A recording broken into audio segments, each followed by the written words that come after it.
Okay, we are live. We might have a couple other guys coming in. I don't know, but here's who we got. We have my co-host Ryan, and we also have from the Ed Dana YouTube channel, Ed Dana, and MSK. Hello. So, I guess first thing, What's going live mean? We're on air, broadcasting. Yeah. Yeah. Broadcasting like a live show. Yeah. On TV. So I figure something would be fun for us to do. Rank what we think of the Fender models. You know, like the Jag, Telly, Strat, in order from what we think of them best to worst. There's 3 relevant Fender guitars. Yeah, I agree. Yeah. The American Strat, the Mexican Strat, or 4. The American Telly and the Mexican Telly. And then above and beyond all those are the Japanese stuff from the 80s, but you ain't gonna find them. Yeah. So what's being made now? Yeah. Crapola. I would. More crap than grease. I Yeah. would say since I've only known about two Fender Here's an guitars and original those. Fender 70s neck.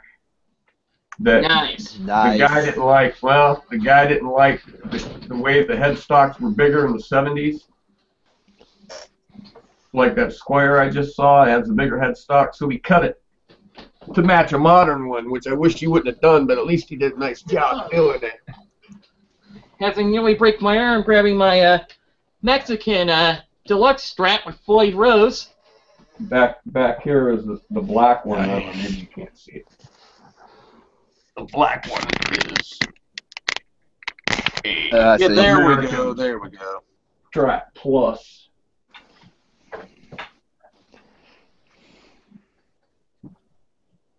Nice. Hell yeah, boy. That's like a 94.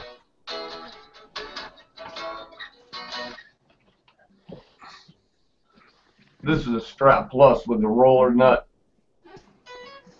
The Wilkinson tremolo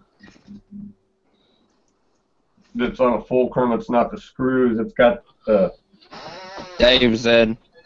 what do you call that thing in the back? It's not a hip shot. It's got a little shock absorber. And we have Well, Dave. spring. Hey guys. Hello. Hey guys. Hey Dave, if you go up to just go put your mouse on the top screen, it'll see a camera. You can just click your camera off if you want to. Okay. Cool. Poncho, shut up! Yeah, tell her. Tell it. Tell it. Tell that bitch. Poncho is Mexican. He never shuts up. Pretty much. Oh, Wow. man. I didn't think we'd get racist in here, but Holy He's a moly. Chihuahua. I feel your pain. I just came from a hangout with China Guitar Skeptic. He was on. He's talking with a friend of his in England right now. Cool. Anyway, you can bring those guys in. They're still on. Dave, I tell you what I'll do. If I can, if you know that link that you sent me or I sent you, Yeah. just email it to those two guys. Oh, but can you Tell send them it to click again? on that and bring them in. Can you send it again? No problem. I can do that. Well, I can Okay. message it to you again. Yeah. Okay, let's see. Where is that Chinese Guitar Skeptic guy from? Is he from Texas too? He's from England. Oh, that guy. Well, there's one that's an American. Oh, that's right. All right. There's another guy that does a lot of videos on those Chinese guitars. But he's from the U.S. somewhere. That wouldn't be Dave, would it? That's me. No, it's not you. It's an older guy with a beard. It's not Kinda me. heavy set. Oh, I know who you're talking about. Yeah. No, that's not him. Oh, Dave, buddy, it should be in your messages. Okay, let me see if I can find it real quick. Let's see. Come on, come on. Dave, are you the guy that went after one of the sellers? What was that? Are you one of the guys that went after one of the sellers because you had a problem with him? No, I gave up on pretty much dealing with those guys at all.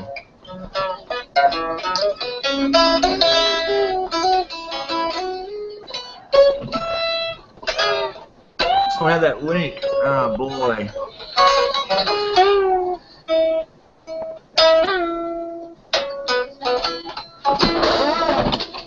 Let's see.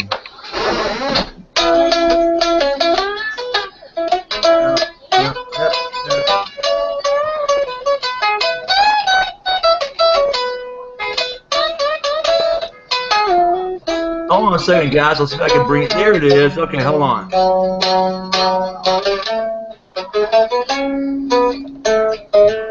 right, hang in there, guys. I'll be right back. Alrighty.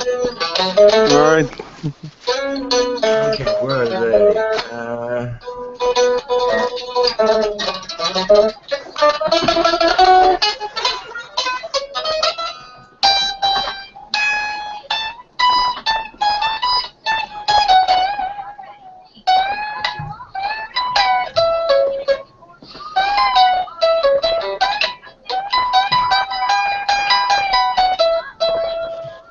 So, yes, folks, this does get a little, well, random at times. Yeah. So, That what's y'all's does. opinion of Gibson with their love of price hikes? Oh boy, Whoa. I can't even afford one Gibson. Yeah, holy moly. Guys, I used to collect them, so that's just a sore spot with me because I lost my shirt when I sold 60 of them not more than a year ago. Ah, damn. Did you lose Yeah. money or make money? Well, I made a little bit of money, but not much. You know what I'm saying? Nothing where I'd expect to get, you know, like for a 59. But it did have damage to it, you know. But I expected to get a lot more for all of them, and I sure didn't because the market was down. People don't want to spend money on anything. Yeah. Well, I I can't.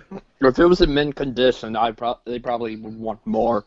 Honestly, that's why instead of a Fender, I went to the pawn shop and got one of these from Jay Tusser. Ooh. Nice. Jay Tusser. Yeah. I love this little thing. Did it turn out okay? Yeah. Cool. Great. How do I get y'all back now? I can't get you back.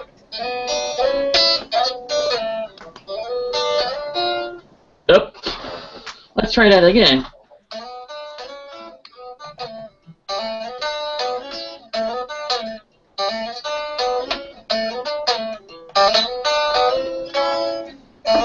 Yeah, I mean. What's everybody's opinion on this whole tone polish crap? I don't really care. I really don't care about my tone as long. Yeah, Oh. they're saying that the whole tone polish thing, it's like, buy the new Gibson tone polish. It'll improve your tone. I ordered a whole case. I'm gonna have tons of fun. I don't even care about my tone polish. All I care about is how good my strings sound. Yeah. Now, funky. I guess I've been quiet about this, but don't really care. Don't really care. And you guys back. Okay, now. The crazy stuff going on right now, everybody's talking about these veneers that they're having to deal with, you know, on these guitars from China. Ah. Especially the ones that got screwed the very first go around with the paper, the copy paper that was vacuum packed on the guitars. Damn. And glued. You know, it doesn't get much worse than that, you know. There was a music store here in Ohio that was selling guitars, and they came right out and told you that they were the flame and tiger stripe and everything were photo finishes. What? They were proud of it. Say that again. I couldn't hear you. It's keep breaking up. There was a music store here where I live that they're not in existence anymore, but they were selling a brand of guitars. I can't remember the brand. But all of the quilted maple and the flamed maple and the everything, they told you it was a photo finish. And they were proud of it. They were proud of it, like it was something special. What's wrong with you people? Did you explain to them it's a piece of copy paper glued on there? They knew that. What a bunch of idiots. Oh, man. Well, what are the prices? That's what the long and short of it.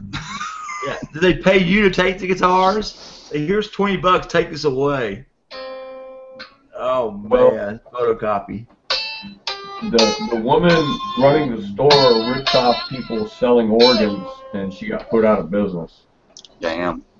No, it was a good thing. Well, that's probably his good thing. She was ripping people off. Ah, yeah, she deserved it. She actually ripped off my elderly parents. Oh, damn. Big time, and I was going to go after her, but when she went out of business, that was good enough for me. I guess she was a ham and dagger. Man, that's awful. I mean, that's what these guys do, guys. I mean, they make a living off of screwing kids. Or their parents, because their parents don't know any better than pay for a fake guitar. Yeah. And, you know, over 4 years, I've gotten hundreds of letters from people saying, you know, is this real or not? First thing I asked them is, did you buy this already? Because if you did, you're going to be disappointed because it's a fake, you know?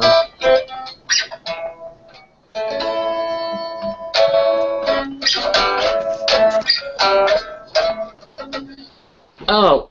Uh-oh. We lost Dave. Dave gone. Oh, my. Oh, God.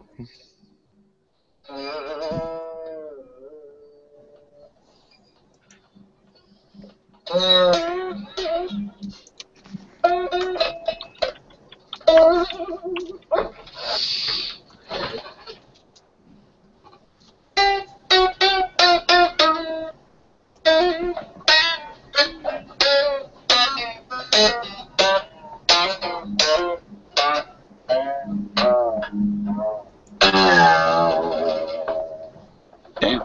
So what gauge strings everybody use? Well, it depends on what guitars I use. I normally use hybrid slinkies for my electrics, and for my bass, I use hybrid slinkies. And as for my I really don't know what gauge I use on my acoustics. Ed? I use all kinds of stuff. I use Ernie Ball, Diodario. I just bought a whole bunch of stainless steel strings not long ago on eBay to try out because of the weather here in the summertime. After one weekend, though. Damn. Yeah. So. Diodario for me. Yeah, I'm either between Ernie Ball, I don't know, Slinky, Super Slinkies, or hybrids. Just depends on if I I don't know want. what it is. Diodario, Diodario sounds just. Oh. I first heard. And we got from, Dave back. No, actually, this is a different Dave, different D. No, that's Dave. David. Oh yeah, that is. Dave, you back, buddy? Welcome back. Yeah, sorry, dude. I was contacting those guys in England. They're going to bed. It's like 3 in the morning over there. So Yeah. food out. That's kind of why I figured Duncan wouldn't be in here. I don't blame them. You know, 3 in the morning. Come on. Yeah, I do a wrestling radio show with a guy over in England and a bunch of guys over here, and late as hell. He's been on. My buddy's been on here like once, but yeah. Same with the guys in Australia. I talk to them all the time too, but it's like in the afternoon. But Yeah, still, every like, now and then my internet connection will go out. That's all right. If it does, just come back in, buddy. Yeah, it brought me right back in. Like I was saying, I'll be right back. I use all kinds of different strings, whatever I get a good deal on, and depending on what mood I'm in. Yeah. Or what tone you want, or if you want to go a little deeper, little thicker gauge. Well, I use 9s or 10s exclusively. I was using 11 to 40, 11 to 48 or something for a while. Because I thought that I'd get better success. That's what I use. Yeah, I just know you don't like being on camera. Yeah, hold on a minute, guys. I'll fix this real quick. But anyway, this is what I use, okay? And the reason I use them is I used to buy them by the case. You know what I'm saying? Yeah. I'm back. Because, you know, you have 60 guitars. That's, you know, you don't go shopping around for strings. You buy them by the case and have them sent to you. You know what I'm saying? Yeah. What gauge was that? You know, these are DAs and these are 9s. No, these are 10s. So I'd buy 120 of these at a time, you know, to string my guitars up like, depending. You know, if I was using them once every 2 months, I'd put a new set on. But I use all these different types. You know, I use these thick nickels and these different wines, depending on what guitar it is. Like my big jazz guitars, my big boom boxes, I use that very expensive alloy they have from DAs that you know, are meant for just, you know, jazz boxes. But just for a rock guitar, you know, hell, the regular wines are just fine. I think, like gauges, you know. I was buying from Musician's Friend the musician gear strings for a while because I had like 30 guitars and I was always changing guitar strings. And I'd put the guitars in the case, and when I'd get them out later, the strings would be rusty, and I was like, screw this. Well, then I found out it was those damn musician's gear strings. Yeah, they're only $250 a set, but they don't last for shit. There's a reason for $250 a set. Yeah, that's for sure. You know, a lot of these acoustic guitars have problems with their strings when you have a humidifier in the case with them. Yeah. I've had that happen before. You know, it has some rust issues. But, God, no, just the electrics, never. That's really a bad set of strings, bud. Yeah. Well, the other problem I had was not wiping my guitars off after sweating on them. Oh, God. And putting them in the case, you know, after the gig. And, you know, you neglect to do it, or you forget to do it, or you're tired, you set the guitar down. Because usually what happens, I get done playing, I set the guitar down. Yeah. We start to tear down, and it's not my job to put my guitar away. Not that I'm saying it's not my job. I'm not the one who does it. Yeah. So it just gets grabbed and the whammy bar and the strap taken off, and it gets put back in the case. And if you leave it like that for a week, you know, you could have a problem. But seeing as I'm usually at a gig every day or every other day, I'm getting the guitar back out and I keep up with it. But my acoustics, I've been using elixirs. Yeah. But I haven't been playing my acoustic hardly at all lately because of what the band's been doing. Yeah. And I'll play a guitar until the strings are shot, and then I'll just grab another guitar. And then I'll play that till the strings are shot, and I'll grab another guitar. Until the strings are shot, and then at some point I'll take 4 or 5 guitars all and just restring them. That's a good idea. Yeah. You know, as acoustics, I use that earthwood. You know, those medium gauge earthwoods, Ernie balls. I really get a good ring from them, I think. But you know, the biggest thing we're talking about with these guys in England today was that new designs are coming up with, like the N4 when he first came out with that fluted neck design where you can actually wrap your hand around without hitting into the heel of the guitar. You know what I'm saying? Yeah. So these guys are over there talking about designing this new M1 they've got with his designs, and the other guys, he's a guitar designer as well in England. Neville is, and they're trying to shave off the back of these Telecasters. You know, where that plate is, but still maintain the integrity of that neck, so not get any bows or issues with you know, bends or breaks. Yes, exactly. Shave that towards the cutaway.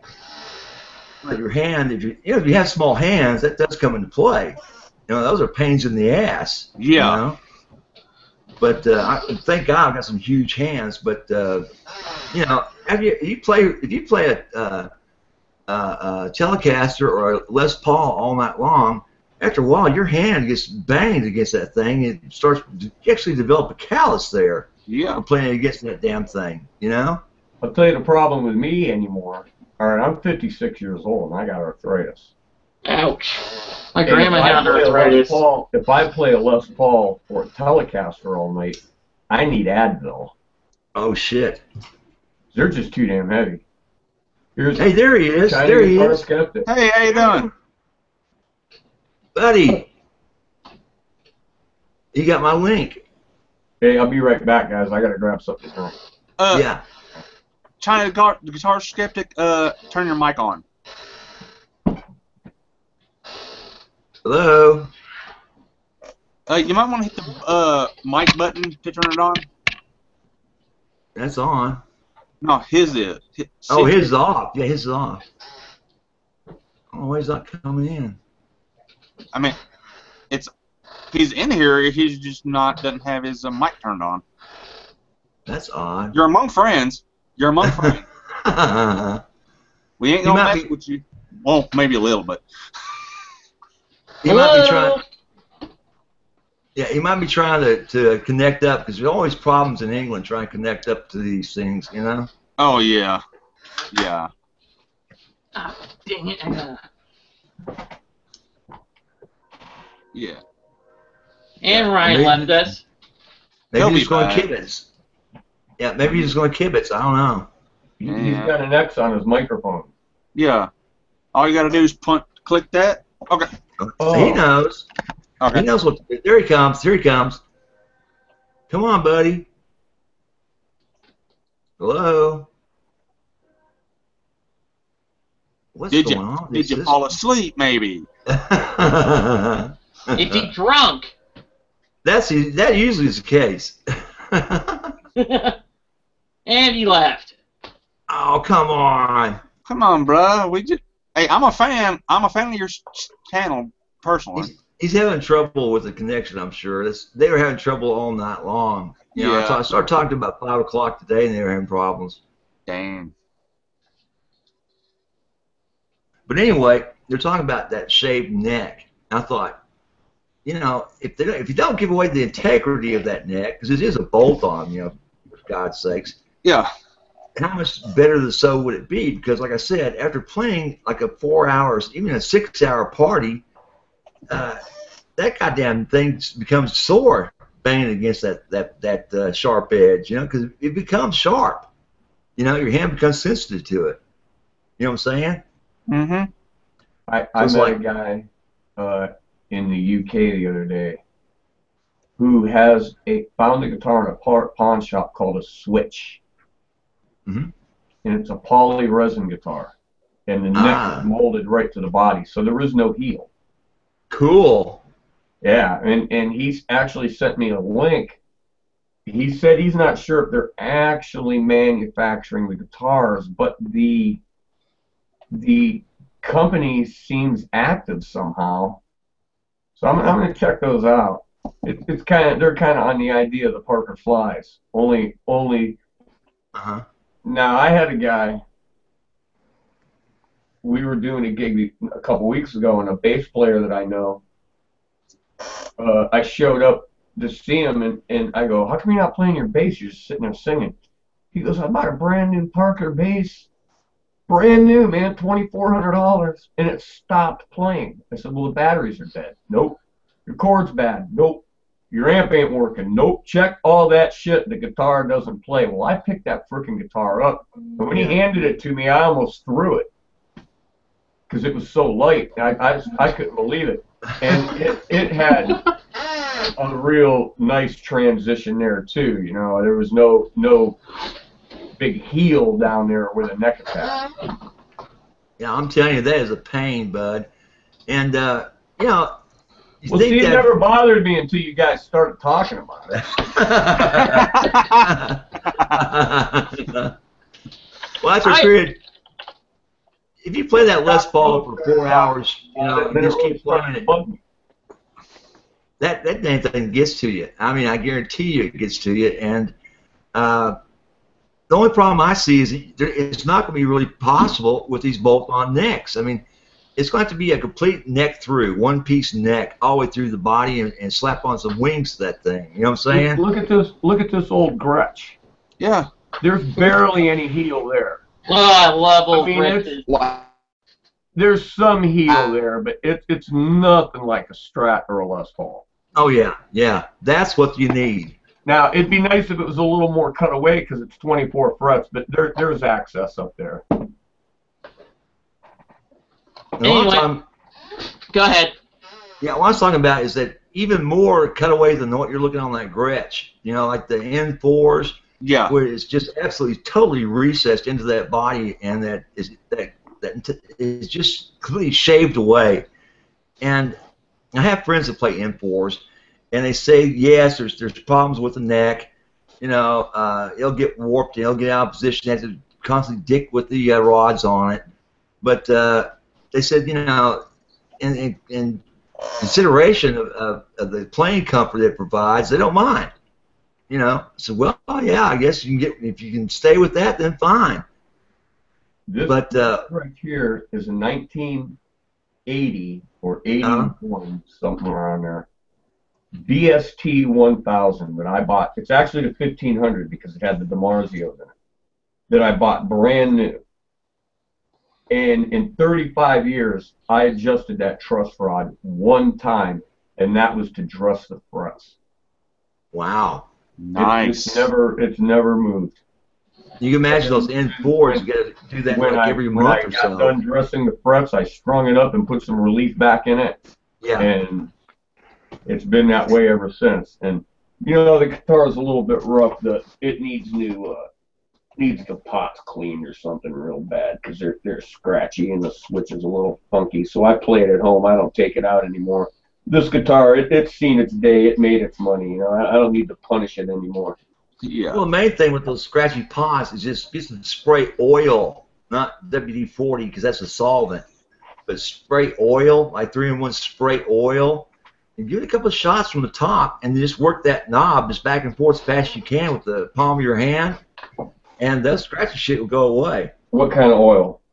3-in-1 spray oil in an Not aerosol WD-40. can. You were saying not WD-40. No, never use WD-40 on anything other than try and get rust off of it. Yeah. If WD-40 is a degreaser and used to remove rust, it's not a solvent. It's not a lubricant. It's a solvent. You know what WD-40 stands for? I had no idea.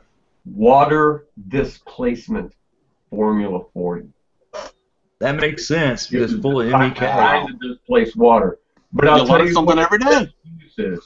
I'll tell you what its best use is. WD-40. Clean the body of your guitar. Oh, it'll tear it up. Yeah. No, it won't. I want to introduce you guys to my guitars. Okay. Alright, this is the very first electric guitar I ever got. I got it after graduation in 2002, my high school graduation. Oh, shit! You graduated in 2002? Yeah, I'm 30 years old, buddy. You're a baby. I didn't know you were older than me, MSK. No, I'm the baby here. Who's the baby there? I'm the baby. I'm about to be 25. Yeah, I'm Oh, 28. shit! I'm 28. I Alright. could be your dad's. No. Wait a minute. You know, Dave No, has you My son would. is 28. My son is 28. no, you actually wouldn't want to be my dad. Alright, but knowing anyway, you, MSK, knowing you, you're right. he's a health inspector, so. But anyway, I tried getting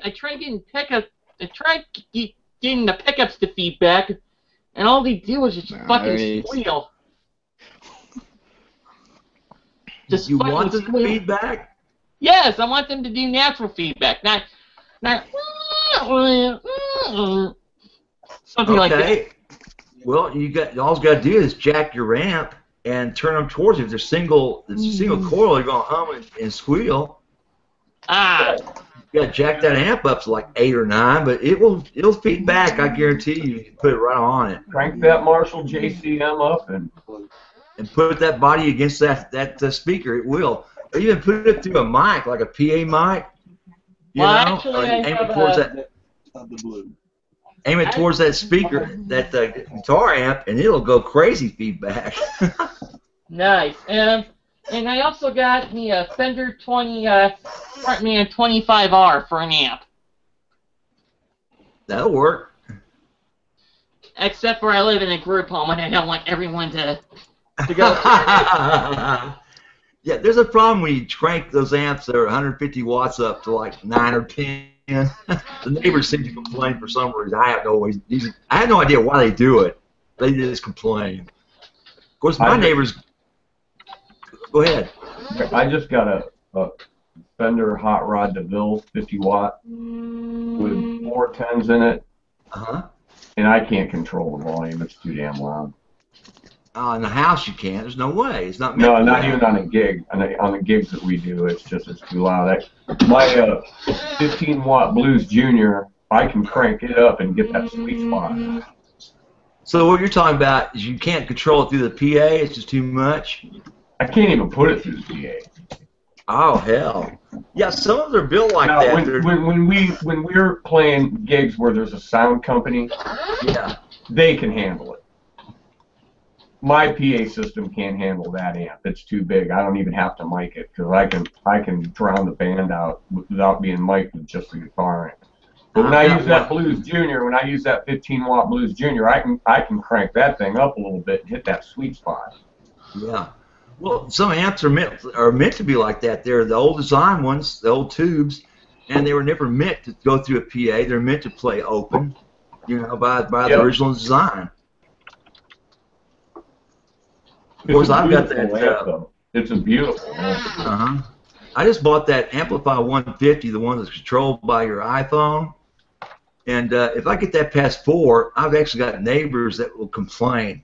Okay, my neighbors are a good distance away from me too. I don't live right next to them. They're like maybe 50 feet away, 100 feet away from my house sides. Now, that's how you know you're doing it right. Yeah, I just got rid of an old 80s Mesa Mark IV Blue Stripe 100 watt with 412 Celestian bottom, dual rectifier. And if I got that thing up to 4 or 5, they could hear me like a couple blocks away. Oh yeah, easily. It was the windows in my house would rattle. I just got tired of them being. I'd be playing, right? I wouldn't be paying attention. I'd have my headphones on. I'd be recording through my board. So all I would hear was the levels I'd put it to. And next thing I know, I got people knocking at my door at 2 in the morning, and they're all out in the street dancing in their underwear. I thought, oh shit. Then you really know you're doing something right. Video. They're requesting songs. You need to get video. Play Freebird! Yeah, exactly. Freebird. Lighters in the air, yeah, baby! Hey, some of those girls that were dancing out there, like, shit, why not? All right. My next guitar, my actual Fender Strat. All humbuckers, all the pickups here are stock, and the humbucker gets lots of good mileage. Yeah. And I also got a Floyd Rose on it, which is pretty cool. I had to replace the bar on it because, well, the old bar cracked. Cracked? Oh yeah, it was ceramic and not metal. Did it crack at the threads or at the bar? I think at the threads. Yeah, that makes sense. Damn. Why are all your guitars black? Can't you pick another color? It's that mode. It's that goth mode. No, I actually like this. It makes me look like a badass. I like that. I like that mahogany neck. That's pretty. Yeah, check out the back. That's maple, yeah. Pretty cool. Skunk stripe, yeah. Nice. It was basically made, it was a Mexican model, but everyone says the Mexican models suck, but this one's got a lot of bite to it. The Mexican guitars do not suck. No, they don't. You can get a bad one, but then generally don't suck. Well, this is a bad American one. Well, yeah, that's true, too. Well, this is a deluxe series, so... No, there's nothing wrong. My main Strat that I play is a Mexican Strat. Of course, everything on it has been changed other than you know, all the pickups, the hardware, everything's been changed. But the guitar itself was a good guitar, and I just didn't like the pickups that were in it, so I put a set of samarium cobalt stacked humbuckers in it with a super switch and ES1 switch so that I could get a lot of different combinations. Yeah. You know, on the everybody's got a go-to guitar. Yeah. You know, it's like everybody's got that go-to guitar when they're playing or gigging. Even recording, it's like, that's my baby, and it's going to be with me till I die. You know?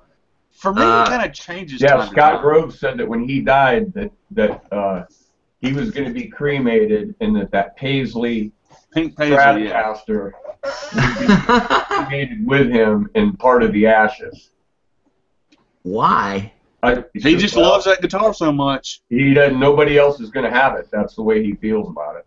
Maybe I can man. So That's anyway, what I said. I said, give it to me, Scott. I'll take care of it. Yeah, Well, you know, He didn't even reply. doesn't he have any kids? I'll never forget the one I don't time know. I'll never forget the one time I actually tried to catch my guitar from falling off the side of my bed, and it landed on my foot. Did it break your foot? Oh, it broke my fucking toe. That's what happened. God damn. It got to the point where my toenail fell off. Hey, Love hurts, I weeks guess. ago- a couple weeks ago, I was unloading the gear out of my van in my bare feet, and I kicked a tube amp combo sitting back here on the floor and broke my little toe. Man, I hobbled for a week. I will never unload gear in my bare feet again. And now my bass. This is a knockoff. This is a, as you can tell just by looking at it, it's a cheap bass. Hey, as long as it does its job, that's all that matters. It's a workhorse. You know, price doesn't matter, dude. Yeah. Unless you're like wanting to resell or something, then you better leave that thing underneath a bed or something.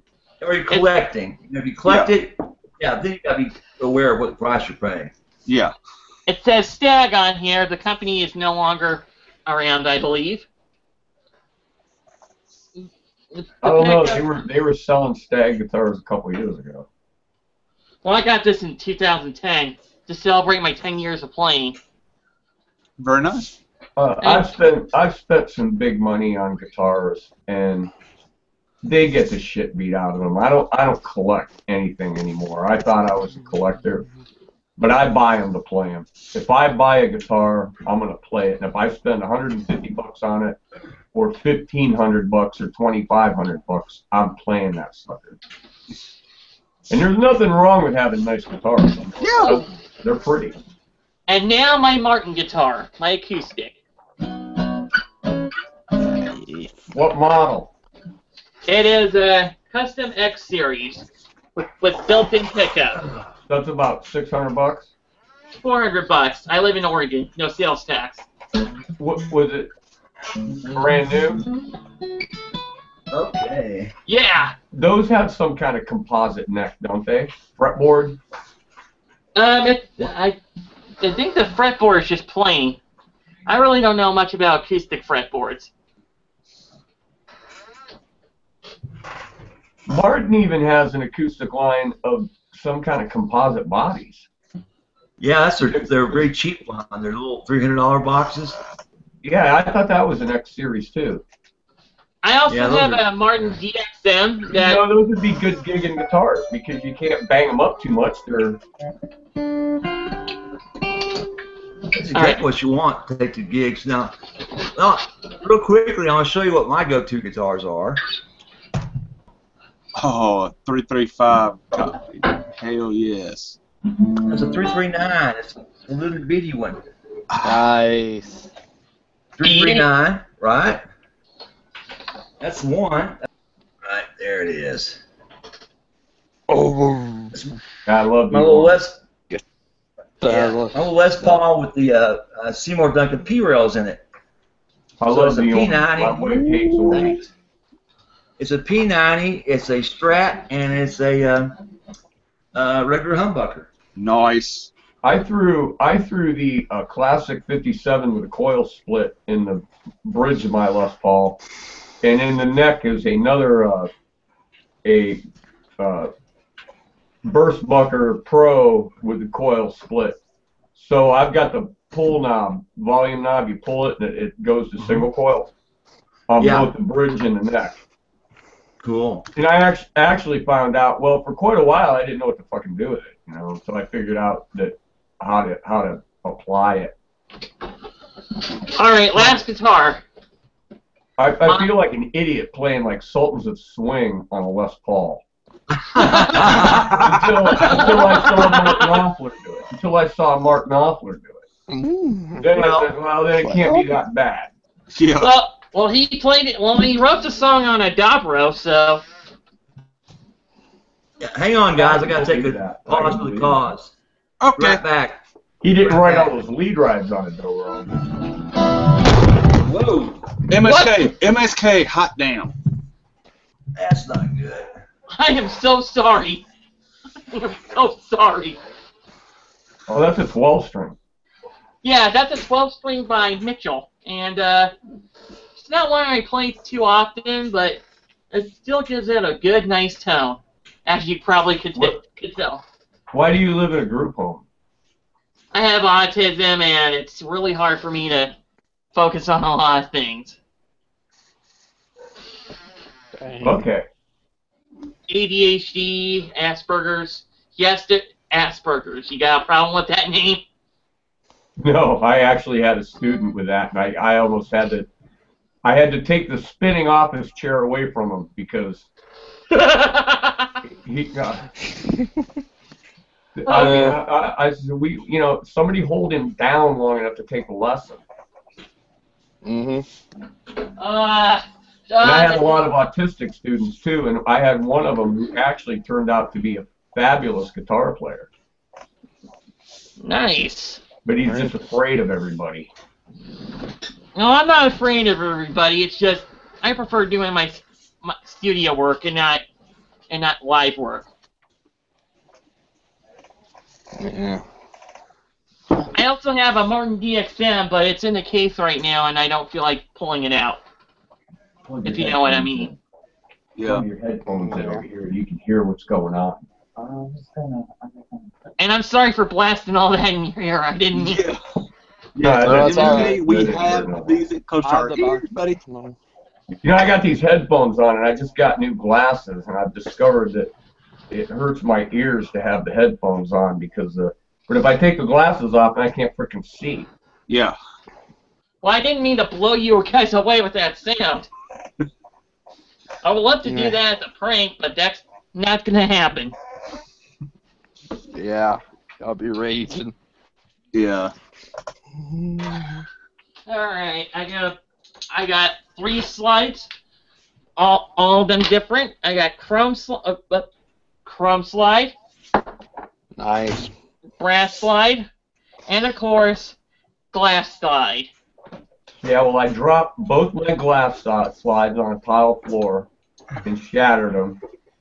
And 2 weeks ago, I left my brass slide on the mic stand on a stage at a festival. So now I'm down to like a couple chrome slides. I gotta go to the music store and buy some slides.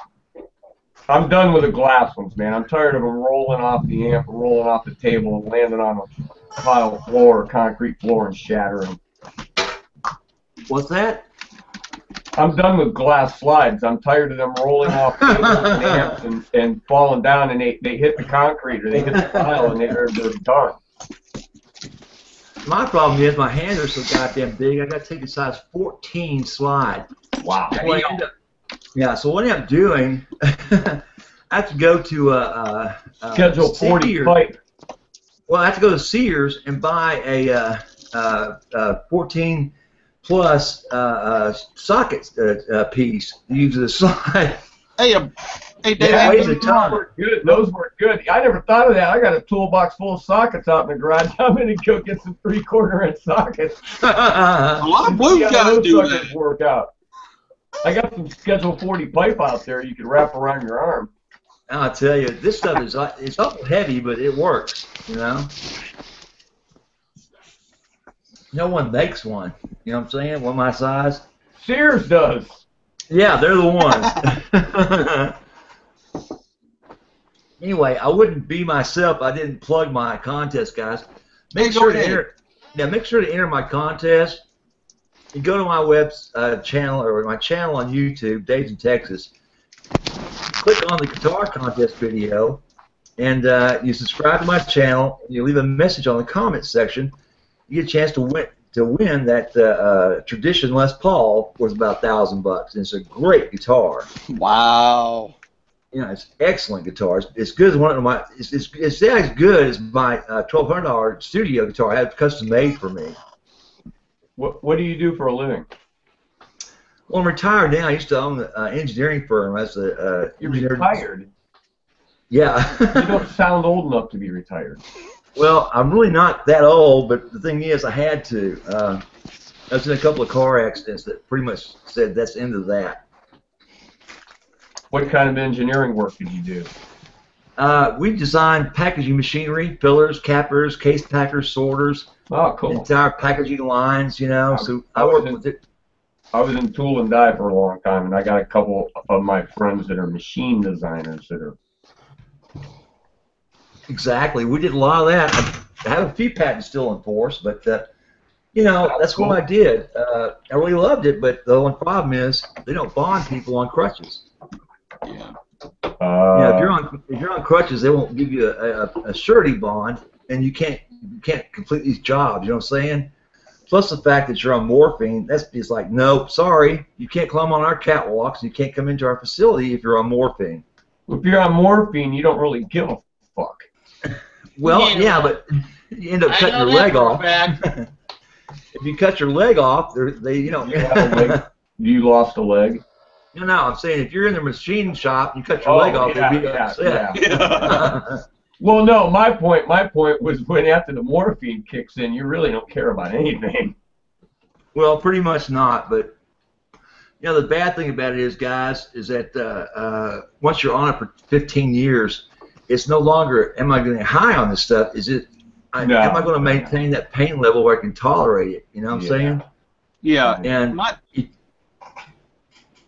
dad's on some medications, and he had to have some gallbladder surgery. He didn't think it's kidney stones.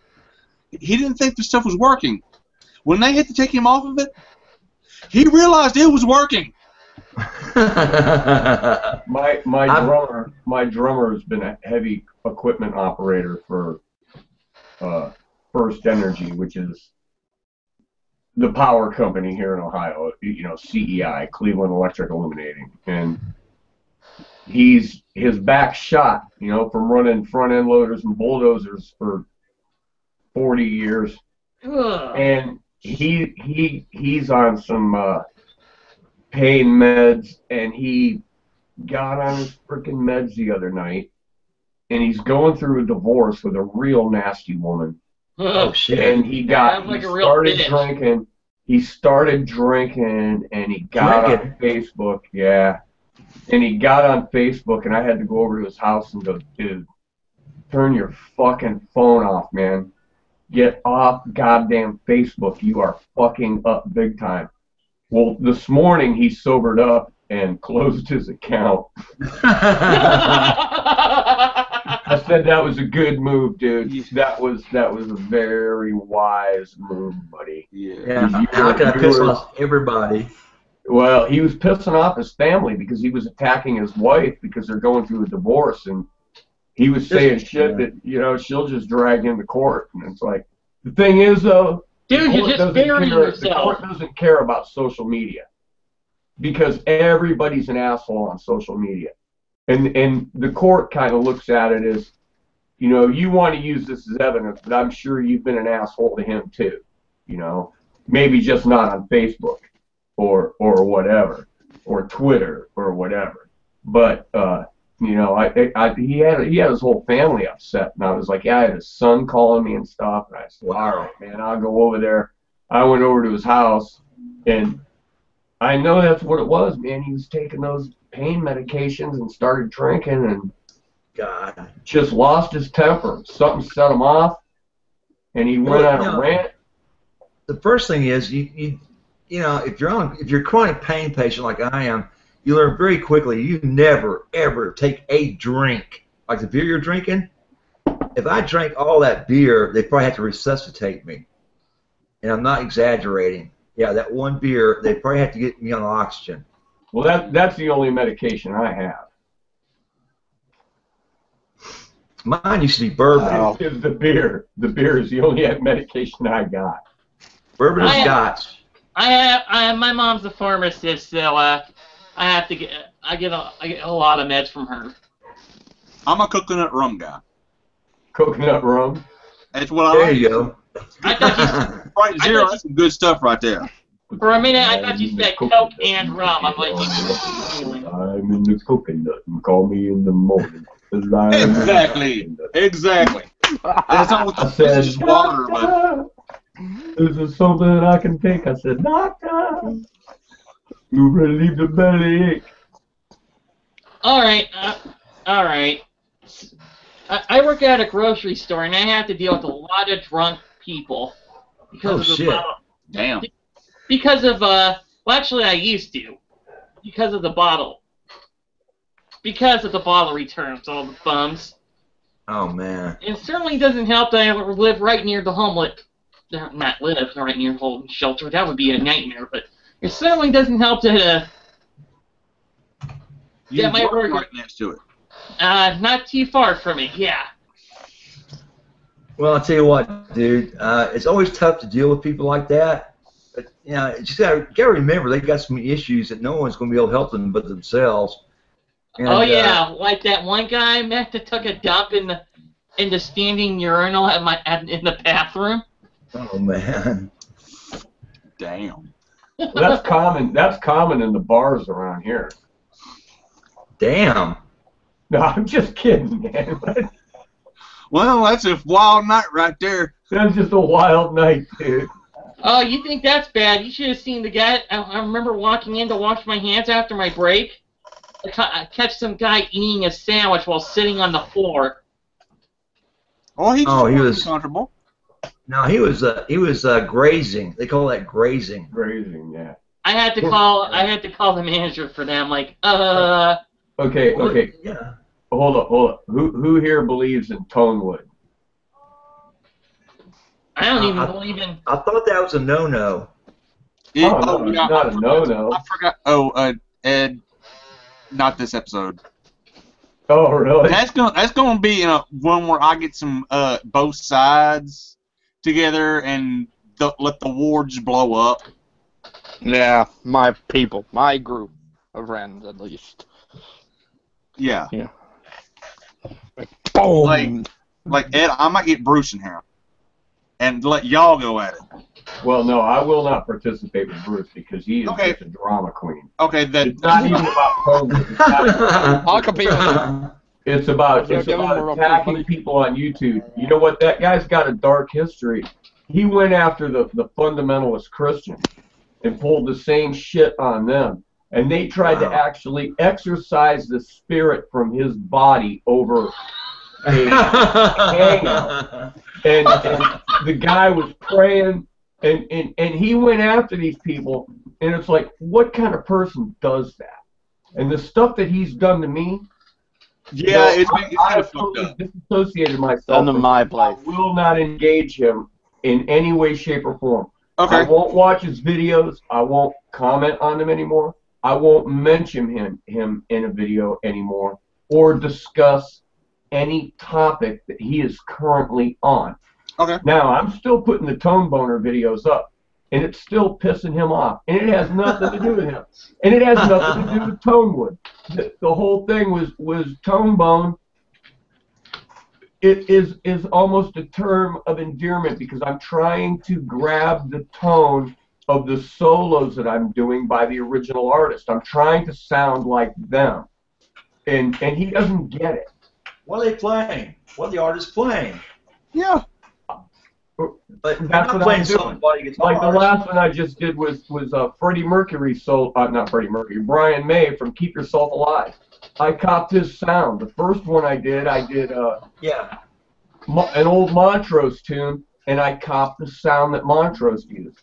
And then Yeah. I did a Journey solo, and I tried to get the sound that Neil Sean used. And and I call it tone bone. And it drives him fucking insane. He can't stand it. He has to mention it. I have a question. What's Montrose song? Bad Motor Scooter. No, it's not that one. It's called One Thing on My Mind. Oh, okay. I have a question. Was this guy dropped on his head as a child? Have you watched any of his videos? No, I have not. No, you would have to go watch his videos and then decide that for yourself. You're gonna have Lance. I think you know what to do. He confesses to being agoraphobic. He can't go outside. He can't go around people. He confesses to not graduating past like the 7th or 8th grade. He confesses to having all these other problems, but then he wants to go around and attack other people. And then pull the sympathy card. Then he wants to pull the sympathy card, and you're supposed to feel sorry for him after he's tried to annihilate you on YouTube.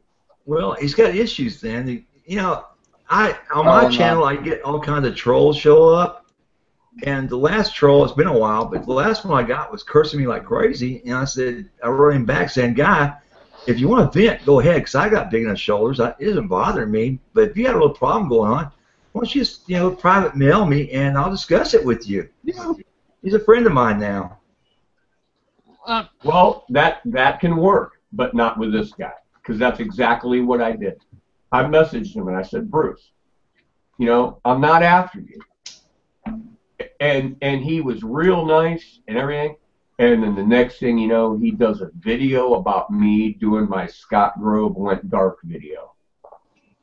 And he called me every kind of crazy thing, crazy type of person. Oh my God, what kind of person is this? Holy moly, what's wrong with this guy? Fight the good fight. What fight is he talking about? Is he talking about taking shit out of context? He's gotten over the top. And it went downhill from there. Then I got pissed. Then he got pissed. And everybody was mad until finally then Duncan stepped in and said, "Ed, disengage." And I said, "Absolutely, you got it, man. That's what I'm going to do." And that's what you got to do then. Some people you won't be able to reach, but you're talking about your tone search. That's one of the reasons why I bought that Amplify 150. I could pretty much plug in any tone I want with any guitar that I've got sitting around. Well, with the exception of the big jazz boxes, they don't do too well with Brian May's tunes. But I can play a Strat or I can play a Les Paul, and it sounds just like him with that push I'm button. I'm comfortable on a Strat or a Les Paul, but I don't use a lot of effects. I am a blues and country player, and I do some classic rock. I am usually got a very clean sound with a little slap back delay. I don't even use a chorus. Instead of a chorus, I do surf music where I use a tremolo. And if I want a chorusing effect, I just slow it down to a real slow, almost barely noticeable swell, and use that instead. And then if I'm playing a Leonard Skinner song, I'll just boost the gain a little bit. But these other videos that I'm doing, that I'm trying to cop these tones, these are from my days gone past, when we were dragging the Marshall stacks around, and we were dragging the SVT concert around. And back in those days when we were trying to play that shit, and we had a guy that could sing Journey, and I'm way past that now. I'm playing in a little band with my wife. We play 4 or 5, sometimes 6 nights a week here locally, and it's classic rock. And dude, there's somebody behind you poking you with a guitar. Yeah, it's my wife. She's practicing the bass. Is she really? Hello. Ooh, hello, pretty. Mrs. Dana. She can't hear you. Oh. She's got headphones on into her amp and her MP3 player. That's a pretty wife. How'd you get her? You got lucky. That's I got down on one knee, dude. There you do. Yeah, yeah. Right on. Right on. Yep. Actually, to tell you the story, Yeah. I met her in about 1982, Yeah. and I was playing. I met her ex-husband, her first ex-husband, Yeah. and he was a bass player, and we started a band, and we played for a couple of years. And then this guy up and takes off. So me and her were friends, but I was married, and then she married my other best friend at the time. Oh man. And that did not work out. And I was like half the time playing the mediator and going over there and trying to say, you know, let's quit being a dick. And Jeez. me and her got really tight, and then I got divorced. You know, one day I called the guy up and I said, what the fuck is going on? He says, I've had it. I can't take it anymore. I've moved out. We're done. And I said, hey, buddy, gee, I'm sorry. Hey, I got to go. And I hung up and I went over to her house. And I took her out. That's what it takes. Well, hey. That's what it takes. 17 years later, now we're in a band together. And Cool. It's you know, Like that it's Tom something I Petty wish I song, could have you done got lucky. 30 years ago. Yeah, 'cause you know her so long. Of course, with me, it's much easier. I met my wife at a gig, gave her some drugs, and just didn't let go of her.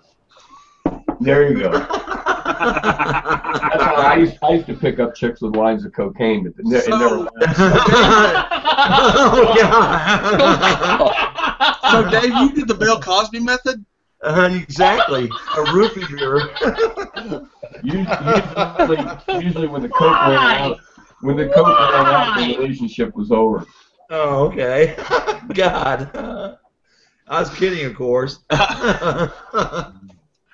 Oh, man. I hope you were kidding about that. Oh my God. No, I'm not kidding. I seriously had a girl say to me one time, "You're not going to buy anymore?" I said, "No." Oh, you're kidding. See ya. I said, "Yeah, Oh, I'll see ya." shit. I have never done recreational drugs, but I have overdosed on Ritalin. Same here. Well, Never. Unintentionally. I grew up in the 60s and the 70s, so. That says it all. Yeah, that's the heyday I plead the of fifth. drugs. I plead the fifth. Hey, Ed, I just want to say, with your wife, you got lucky. Just like Yep, that song. absolutely. Actually, I'm surprised she still hangs around. All right, guys. Well, I'm actually gonna get off of here because I gotta get stuff done and get something to eat. Okay.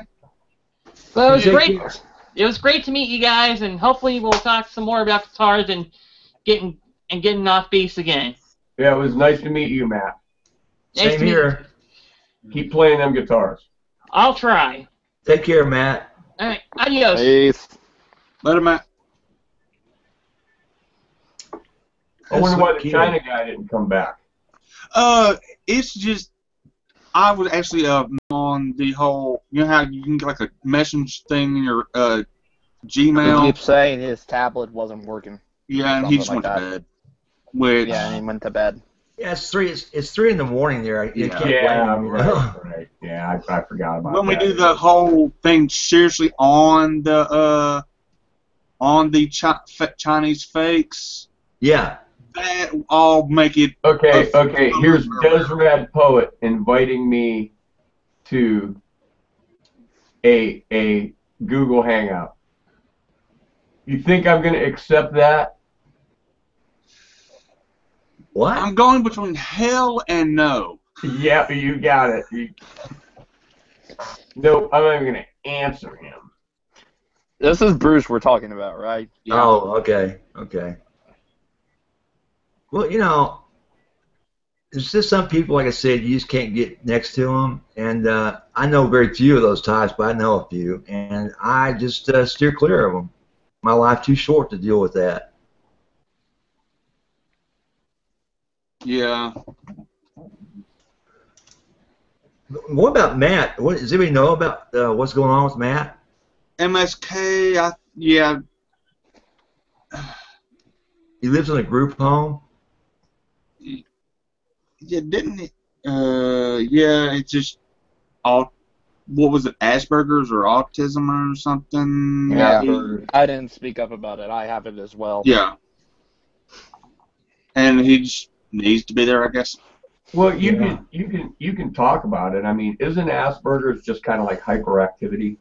No, it's on the No, autism it's a spectrum. development. It's a development disorder.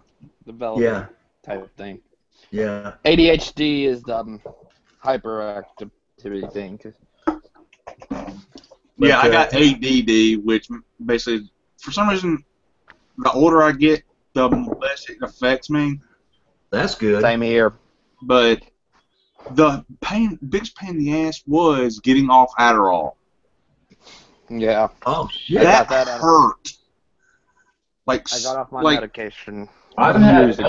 LSD. I've been off of it for about almost. I've been off mine for almost 10 years now. like after, like during the actual withdrawals, your hands hurt so damn bad. Yeah. Yeah, there's no way I could actually stop taking medication after 15 years. I'd probably die, Yeah. you know, especially on the Well- doses I take, because I take one hell of a lot of medication. I take a very large dose. I know Adderall's a nasty one. Yeah. It is. But, you know, And if you get caught with it without a prescription, you might as well. Oh, I had legally. Yeah, right. But if you get caught with it without a prescription, you might as well get used to not bending over to pick up the soap. Yeah, Yeah. or else be able to put this with the sun, this whole thing where the sun don't shine Yeah. to be real popular. get you a real good attorney. You know, I got a story for you guys. I got stopped once, and very, very simple. Sugar Britches is my wife, and she doles out my medication for me daily. Because otherwise, if I feel bad, if I'm hurting, if I want to keep on working instead of lay down, I'll take an extra pill, and I'll keep on working, right? To a point where the pills don't work anymore because I've taken too many of them in a period of time, or I run out of them, right? So she doses these things out to me by the day, right? So here I am. I get stopped by a police officer. He looks inside my truck and he sees a bottle of pills. Well, actually, 3 bottles of pills. And all 3 are brand new. And he asked me, "Are those your prescriptions?" I said, "Yeah, as a matter of fact." And I stupidly handed him one. He goes, "You got these filled like 2 days ago, and there's like 3 of them in here?" Oh man, I had some hellacious time. Explain you had to what's going convince on. them you were taking them. You had to convince them that you were eating them and not selling them. I Yeah. had to convince him my wife had them. Oh. I had to go to court and Ration. bring the, yeah, I had to go to court and bring the proper amount with me for the day of the court appearance. You know, which is not hard to do because we had them, you know. But the point was, even though they were labeled in the proper bottles, the numbers didn't match up. It was like, oh shit. Right. My mother-in-law is involved with a pain management doctor. And Yes. they drug, and she's 87 years old, but they drug test her to make sure that she's actually taking the drugs and not doing something else with them. Well, they test me like once a month, but it's for kidney and liver function. You know, make sure they're not failing. Yeah. Because they have to do that. You know, any decent doctor would do that because these things do affect your kidneys and your liver. Right. But the biggest pain in the ass about it is that this breakthrough medication they give me makes my hands just fucking feel fat and slow. And I'll be playing, and it's like, it's not time to take a regular pill, but it's time to take a breakthrough pill. I'll take one, and 30 minutes later, I can't play with shit. Yeah, I've got Yeah, an like- issue with arthritis and my right hand going numb. Yeah. And when my right hand goes numb, I never know when it's going to do it. And when it does it on a gig, it's an issue. And it's happening more often than it used to. And, you know, it's just Are you sure you don't have the pinched nerve on top of the arthritis? Or something? crushed disc. Vertebrae? Yeah. Yeah, you got nerve.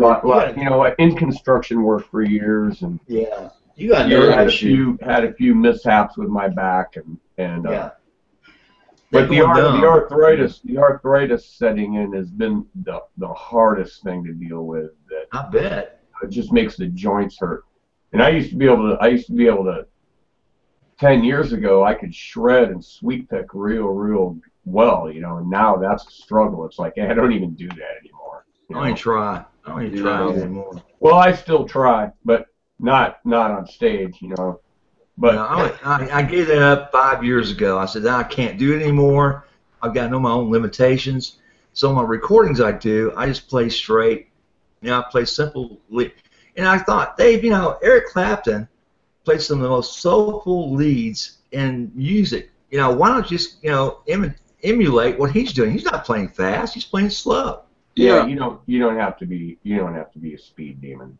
That's, absolutely. It was said about BB King that he could hit one note and get all the soul out of that one note just by not doing anything.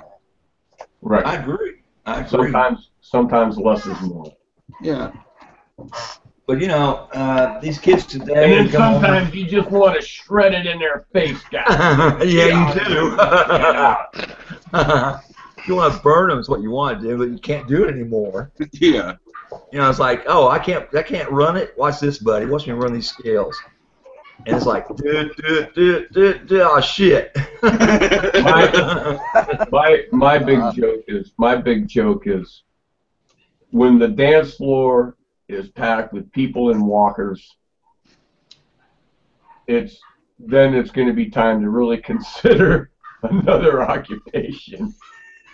They're getting to that point where my audience is hobbling around on canes, and I've got a heavy involvement with motorcycle biker community, and a lot of them are missing limbs and have had their backs broken, and you know, it's just as the years go on, the audience gets more and more beat up and old. Did we lose somebody? Huh? Yeah. Well, MSK left. Yeah. I think Brian might left his room. Probably left the room to have another beer.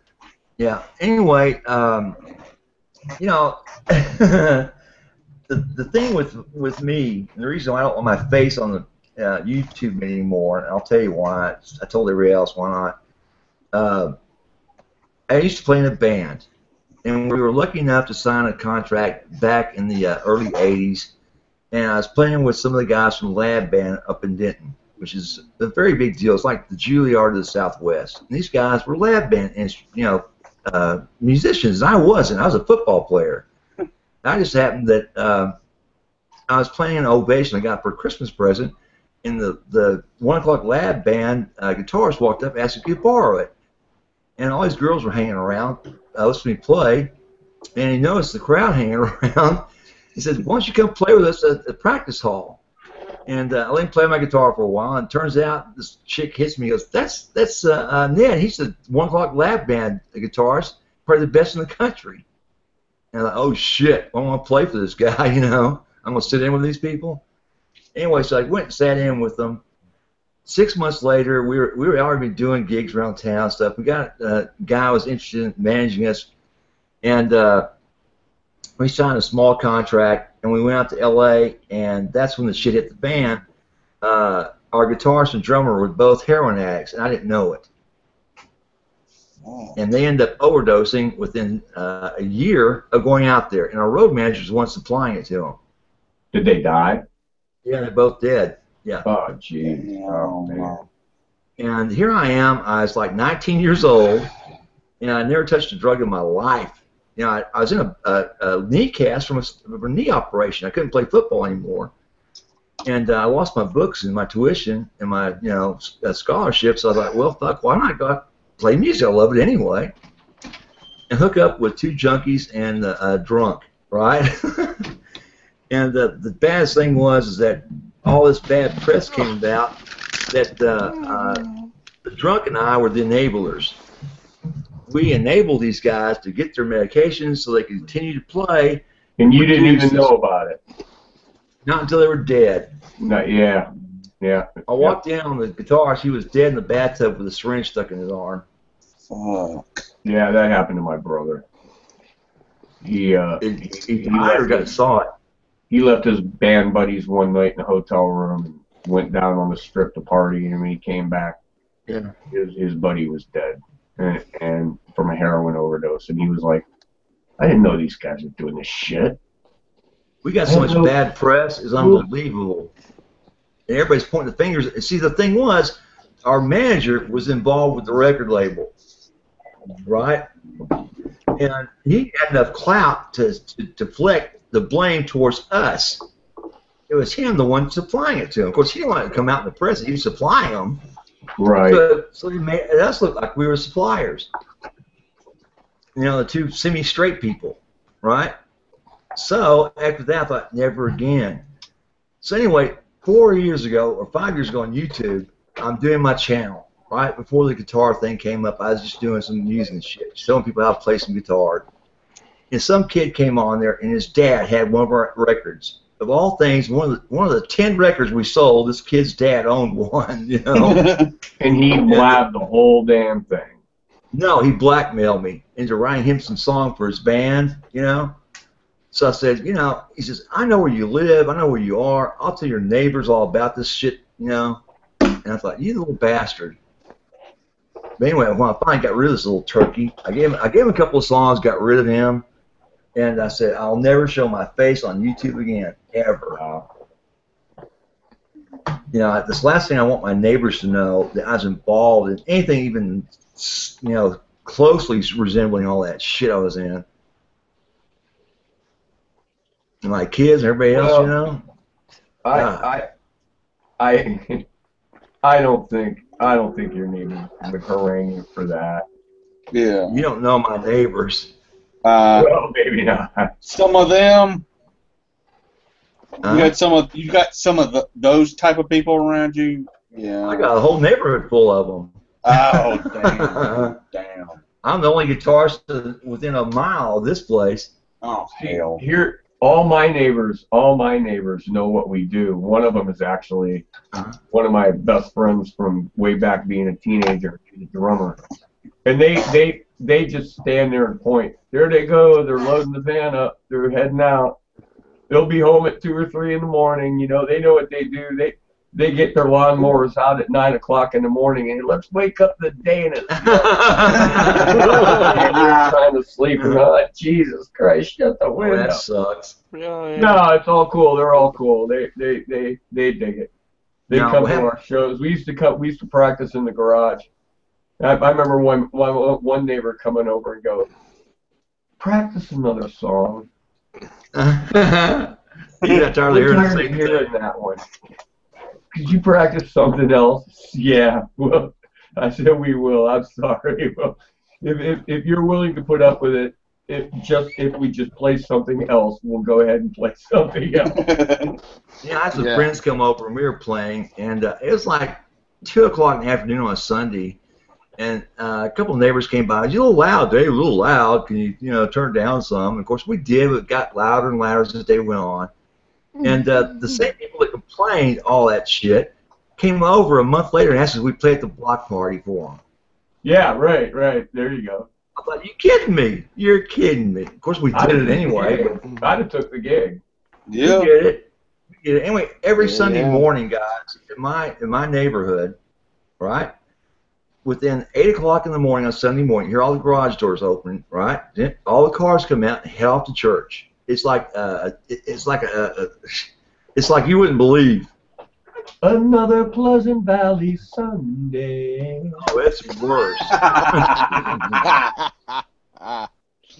And the sad part about it is everybody around my neighborhood has a lot of political clout.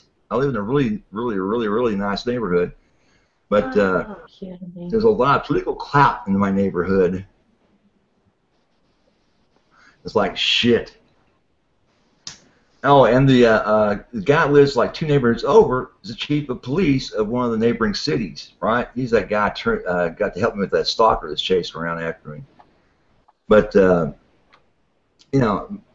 would just absolutely hate for anybody in this neighborhood to find out about my past, you know? because they're all so sweet and innocent. It's unbelievable. Say, And they really are. congratulations, Aaron.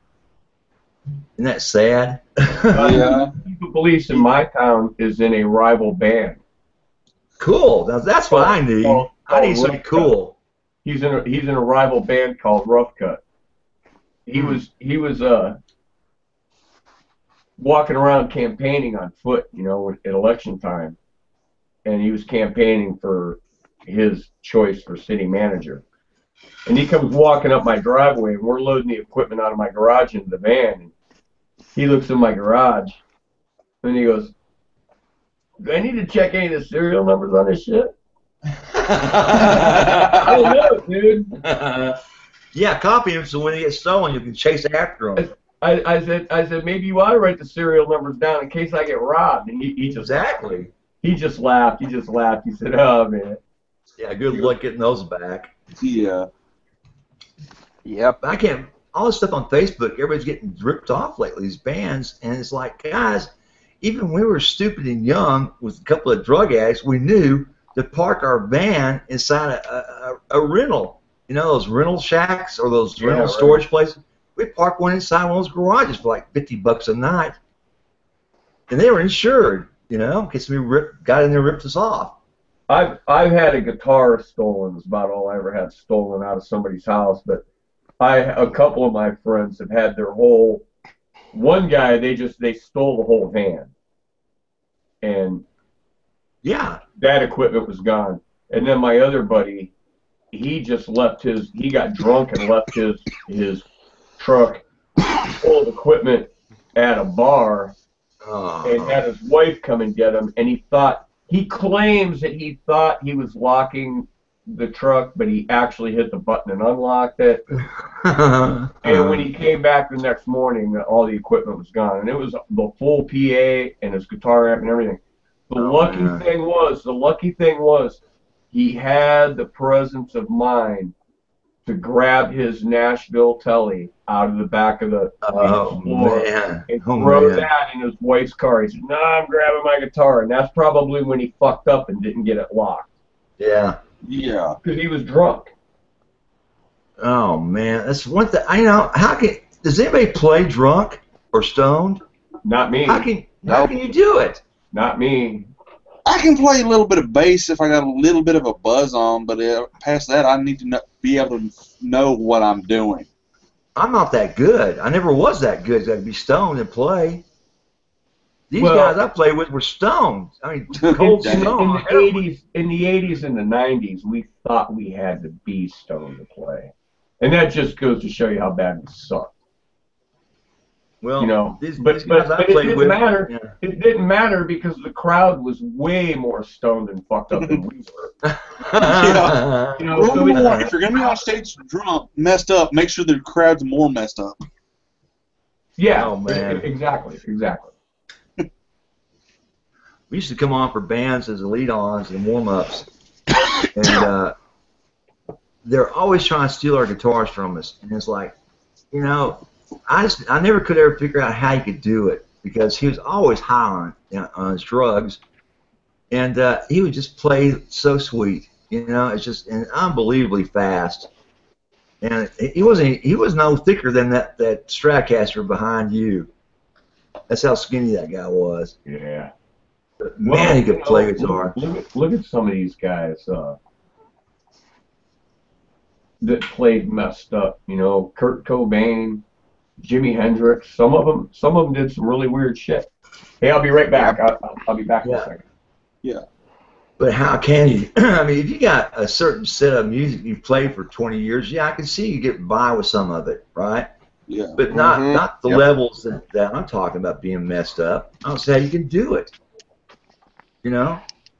A lot of times I'll take my medication at night, and it's like, brother, 30 minutes later, I'm asleep. Wake me up.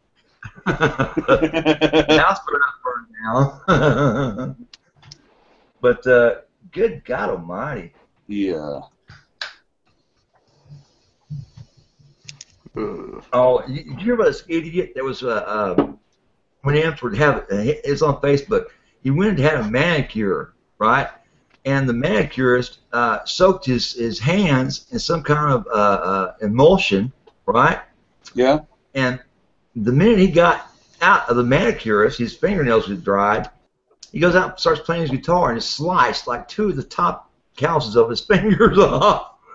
Pulling it, you know, it's like, damn. yeah, I'm looking at these bloody stumps. Our band just did that. This. That was you? This salon. Now listen, this salon did a makeover on our band. Yeah. For this event at a winery that we play at, and the whole band got to go, and it was really cool for my wife because she got the full treatment, you know, and everything. Yeah. And they wanted to soak our fingers in paraffin or something, and I'm like, hell no, you're not softening up my hands. Man, I need those fingertips. You're not going to soften those puppies up. That's not happening. They're like, oh, we didn't think of that. I said, yeah, well, duh. So I forewent that part of the process. I got the haircut and the eyebrow waxing and nice. Whatever. But I wouldn't let them soak my fingers in hand softening shit. I just can't believe. You should see these 2 fingers. It's his middle finger and his ring finger are just the very tip of just bloody stumps. It's like, God damn. Well, now he can play like Tony Iommi. Man, I don't know. That's how you claim they got cut off. Like, holy shit. But, you know, after 30, 40 years of playing, you know, I got calluses down below my fingernails. They go that deep, you know. And occasionally they peel. Y'all's peel? Yes. Yeah, sometimes. Yeah. That's just annoying as hell because I sit there and I'll dig at with my thumbnail, you know. But I have this one friend of mine that's ambidextrous as hell, and he'll play just as well as he can left-handed and right-handed. And he's got a separate set of calluses on both hands. And listening to him finger pick the acoustic, it's just amazing what this guy can do. You know, he can make it so sharp with those calloused up fingers of his. It's almost like he's using a pick when he's playing.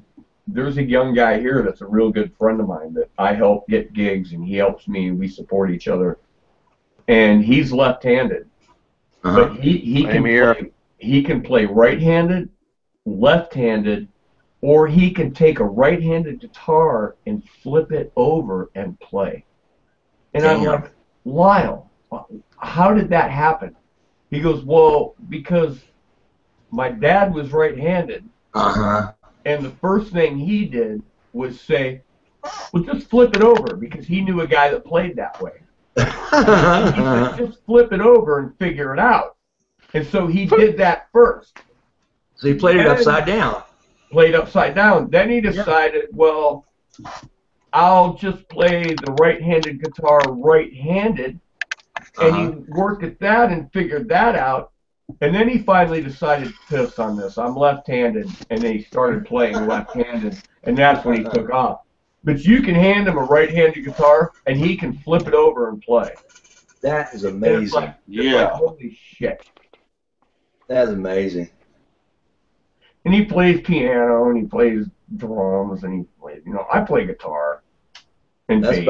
I play bass a little bit, but not much. Yeah, I can dick around on mandolin, but... Oh, I like to mess around with mandolins. Yeah, I like to mess around with banjos, too. I got my little uke over there, but yeah. The problem I have is getting the chord shapes right with my left hand, you know? Yeah.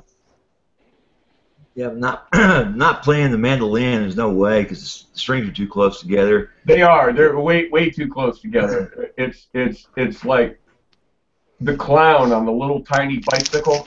Yeah. You know, it's like that. You know, fingers overlap like 3 or 4 different strings. Like shit. No way. Yeah. Oh man! Oh man! Oh man! Say yes. So y'all actually musicians playing all the time, or is this part time, or what is it? Who? Everybody here. Well, I'm more bedroom right now. I want to be able to get a gig together, but right now I'm just trying to learn the craft.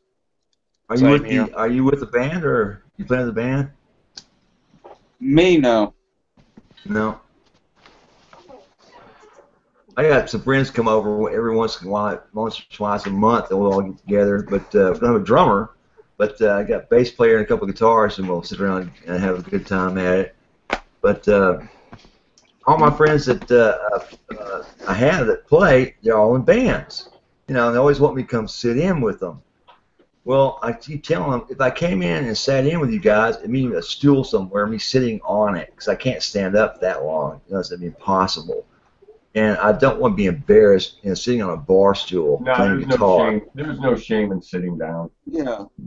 There's I no don't know, shame in man. sitting down. I know a lot of guys that sit down. Yeah. I know millions of tons and tons of blues guys. Yeah, They all sat. Yeah, I understand Okay. that, but playing a rock and roll song, it just Yeah, looks gotcha. bad. Gotcha. It just looks bad. No, it doesn't. They're not looking at that. They're listening. Okay, that's what you gotta. That's what you gotta keep in mind. Well, I've sat in with them, you know, a couple of years back, and they'll ask, "Why is this guy in a chair?" And they'll look over and see my crutches. Oh. Well, then you know. Because I can't stand up that long. That's why. But you know, once you've played in the band, you want to get there and move. You want to move the music. You want to do something and sit there. Yeah. You know, you want to move across the stage. You want to do what you want to do. And that kid that I was just telling you about that plays right and left-handed. yeah, He was doing all his gigs sitting down. And I wow. bitched at him.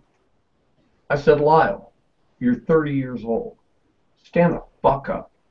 No kidding. And all of a sudden, I show up to his gig, and he's standing up. And he's playing the tambourine with his foot. And I went, you know, what's with his standing up? He goes, you told me to stand up. I used to sit down because I could rock the tambourine under my heel. He goes, so I had to learn to do it standing up. So now I stand up, and I go, well, I was busting your balls, dude, about your age. Yeah. You know, I was just being a smartass. He goes, nah. He goes, nah. He goes, I think I like it this way. I said, well, that's fine. That's great. But I know a bunch of guys. My brother, he sits for all his gigs now. He's 65 years old. He sits down.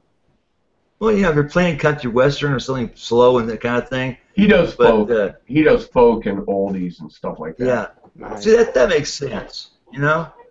But these guys I'm playing with are like 20 years younger than me, and they're playing rock and roll, and they're doing covers, you know, songs, and, you know, obviously they're playing Give Me 3 Steps, and I can't even take 3 steps, you know? So this guy sucks. Right. Wow. Yeah, But, I'd have to look at the book, but I bailed on 2 gigs this week just to get a break. I convinced the guy the weather was going to be bad. Hey, And it was, but it wasn't bad enough not to play. But he was like, "Nah, it's cool." He goes, "I've been looking at you guys' schedule." He goes, "You probably need some time off." I said, "PJ, man, we're fucking dying here. We're playing every night. We're setting this shit up and turning it down." And it used to be, you played Friday and Saturday. Yes. You set the gear up Friday. You played Friday night. You came back Saturday. You played. You tore the gear down and left. Now everything's a one-night fucking thing. And then sometimes we do 2 shows a day, so that means we got to set it up and tear it down twice. What? Yeah, you show up, you set the gear up, you play, you tear it down, you load it in the van, and you drive to the next gig, and you set it up, and you play, and you tear it down again. Man, no way. You know, we had 3 when we played. This is a long time ago, you know, granted, but we came on at 8 o'clock. And we went off at 1:30. We had like 3 sets, right? And we played Friday and Saturday nights, right? And occasionally we played a Thursday. That was for a lot of extra money. But you know, the whole point was we're all still going to school. You know, at that time before we left for Los Angeles. Right. And why the hell would anybody book something like that? Who's your booking agent? Me. Man, what are you doing that to yourself? Need the money. Well, I understand the money, but they can't book you for 2 nights? They change it. They change a venue each night. Like one night's Western, one night's rock, or what? Well, no, we do the same show everywhere. We're pretty popular, and actually, I don't have to book too hard. The gigs come to me, and I take the ones that I want. Yeah. And go. And in the summertime, I live in a resort. Yeah. So in the summertime, it's the old saying: you make hay when the sun shines. Oh yeah. I've got to make the money in the summer because when wintertime gets down, it's back to Friday and Saturday. Oh. You know, and maybe some Thursdays, open mic type things that don't pay a whole lot. But when the summertime comes, I've got to make all the money I can so that after Labor Day, I have bankrolled some money to get me through December and January. Yeah, makes sense. Makes a lot of sense. But man, traveling, hopefully you don't travel. We don't travel. We don't travel. We don't leave. We don't go any more than 15 or 20 miles away. And That's those good. are the far away gigs. We play on this strip at this resort called Geneva on the Lake. And there's about 10 different venues down there. And I've been able to get us into almost every one of them. And after Labor Day, I'll go to every one of those club owners and book my next season. That's the way to do it. Over the winter, all I got to worry about is coming up with gigs to get through the winter. But my summer's already taken care of. And then I get overwhelmed. Like I've got a couple people that I stuck my neck out and made commitments and some people, they don't understand. They don't get a clue, They don't realize what they're getting themselves into, and I made some commitments that are going to kind of make it tough on me during this event called Thunder on the Strip, where there's about 10,000 motorcycles in this town. And I've got to run back and forth between these fucking places, and it is what it is, I actually thought they were going to fail. I didn't think it was going to happen, but the lady messaged me yesterday and told me, we got the beer permit, and I went, oh, crap. They're actually going to do this dumb fucking thing, and so it is what it is. It'll rain. Yeah, it could rain because it's an outdoor festival. Oh hell! But see, I had to provide for that. I had to come up with big tents to be under. So. Oh shit! You go play in the rain? That's one thing I would never do. I won't be in the rain. The crowd will be. No, I'm talking about, even with a good tent, you got blowback rain that'll come up on the absolutely, stage. Yeah, absolutely. That could. You can't get me near a mic stand when that's going on. No fucking way. Oh, dude, I've been shocked. Yeah, so have I. It hurts. I had a blue spark jump from the mic to my tongue one time that I couldn't. It was an hour before I could even sing. I grabbed the ungrounded mic and stepped in a big puddle of beer and just blew my arm off the mic and it was numb for like a day. Oh man! Like good God Almighty! I think that happened to either Vince Gill at the Grand Ole Opry. I think one time. It did? Damn!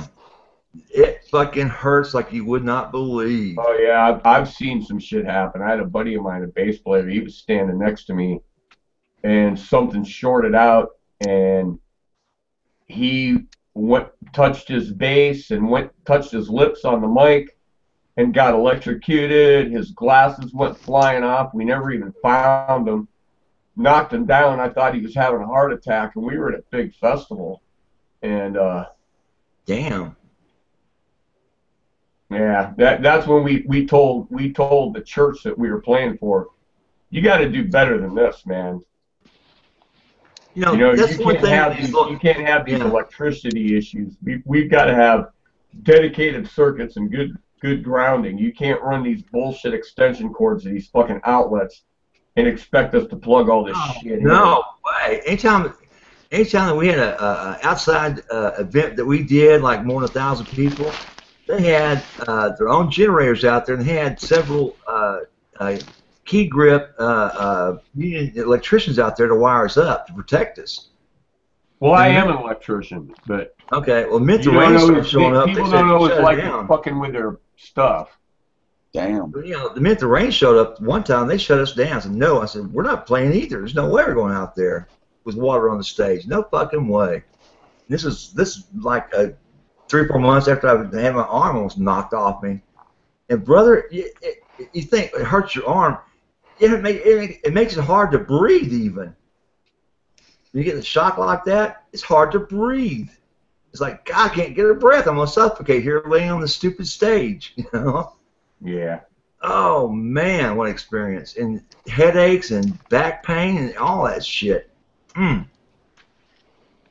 But no, outside when it's wet, even with a tent over, forget that noise. Yeah, But, you know, the biggest thing down here in the Austin area, we got, you know, y'all ever follow Facebook and the Austin bands? Yeah, Stevie Ray Vaughan. Okay, well, beyond that, like today, like happened today. Not really. Yeah, the bands down here have like 100 different venues to play in. 100 in the Austin area, like a 50-mile zone, right? And there's 1,000 bands down here.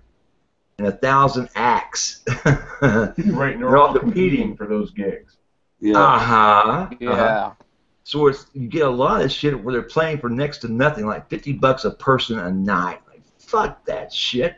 Yeah, I'll do that. I'll do that for an hour. In Memphis, sometimes it's pay to play. What? Yeah. In Memphis, Tennessee, a lot of, from what I hear, it's almost pay to play. Forget that. See ya. You know, the whole thing down here is that the venue owners tell the band managers, you're getting that good exposure, right? And the best report I heard about that was some guy wrote back and said, well, I want you to come and fix dinner for my family at night for the next week to get some good exposure. Yeah. And I'll have my friends come over, and if we like you, we'll have you come back again. Yeah, exactly. I get that exposure rant all the time, and I laugh at their fucking face. I show them my booking book, my date book, and I go, you got it backwards, dude. I'm promoting you. Yeah, exactly. Okay, so don't even go there, and that usually shuts them up. But Lance, do you sing? Blues-wise, yeah. What you need to do is find a bass player and a drummer. And just put your little thing together, and you start from square one. You get your songs together. Yeah. You go out and you get that first party, that first gig. You promote it. Then you get the next one. Then you get the next one. But because see, that's what happened with me. I played for 30 years, and after that much time, I played with every musician in the area, and I knew which ones were assholes and which ones were cool. And it got to the point where I said, I'm not dealing with this anymore. So my wife started to teach herself how to play the bass. And once she got to a certain level, I started paying attention, and I said, all right, let's start working these songs out. Then we had a list. Then I started fishing for a drummer. And when I found a drummer, I said, this is it. We're going to keep this little group together. And we started just from that first gig, getting that first gig, and playing out, and then going to the next gig, and getting the next one, and the next one. Till now, 4 years later, we're playing 6 nights a week. Yeah. We're turning down gigs. But the whole key is finding 3 people that are willing, and hopefully 2 of them sing. Yeah. Yep. So that you can trade off, and you can do some backups. And you pick easy songs, and you make them sound good.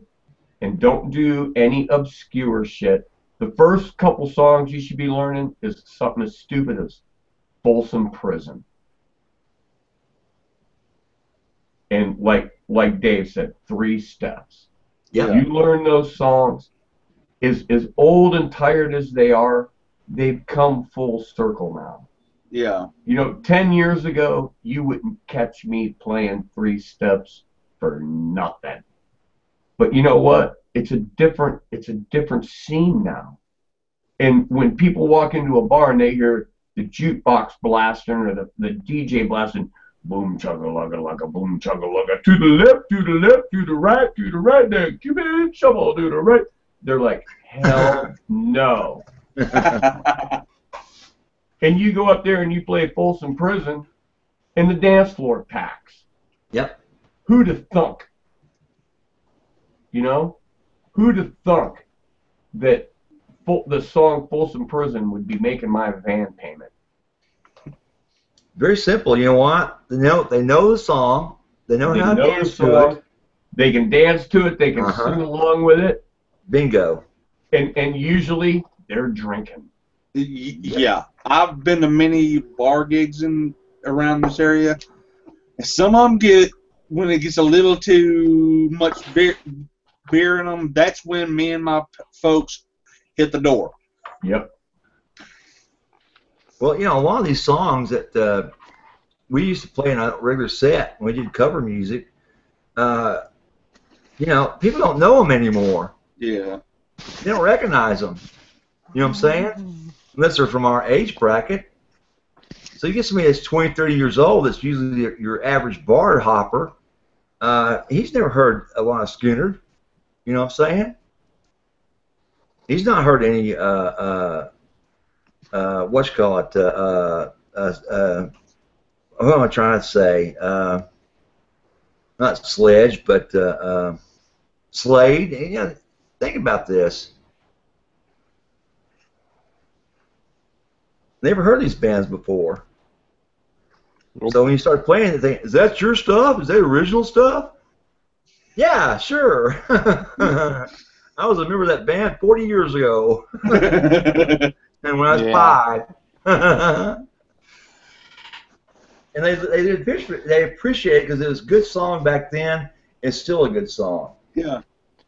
Because nowadays, my generation don't listen to that kind of stuff. Oh, our generation is screwed music-wise, Brian. It's when Justin freaking Bieber I lost my connection there again. Yeah, when Justin freaking Bieber's the king of all music. Oh God! Used to be, God Almighty, God help us. I was around during the time when Metallica were the biggest name, and Backstreet Boys. I don't give a damn about that. Yeah, Metallica and Backstreet Boys. What a contradiction there. Yeah. You know what? To make an appearance. Justin Bieber has dropped out of the news. I haven't heard much about him lately. Yeah. Well, there was his ass on Instagram. And that's about it. Somebody killed him. Huh? Yeah. I don't know. Ron, about 10 more minutes. Is he getting yelled at? Yeah. Yeah. Who's yelling at him? I grew up that time. I didn't get into rock music. First rock band I probably listened to was Skinner. Yeah. Good for you. Yeah. Good music. Good for you.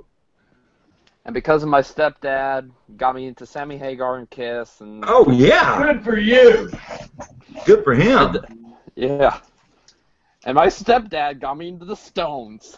There you go. There you go. That is one band I can appreciate a lot.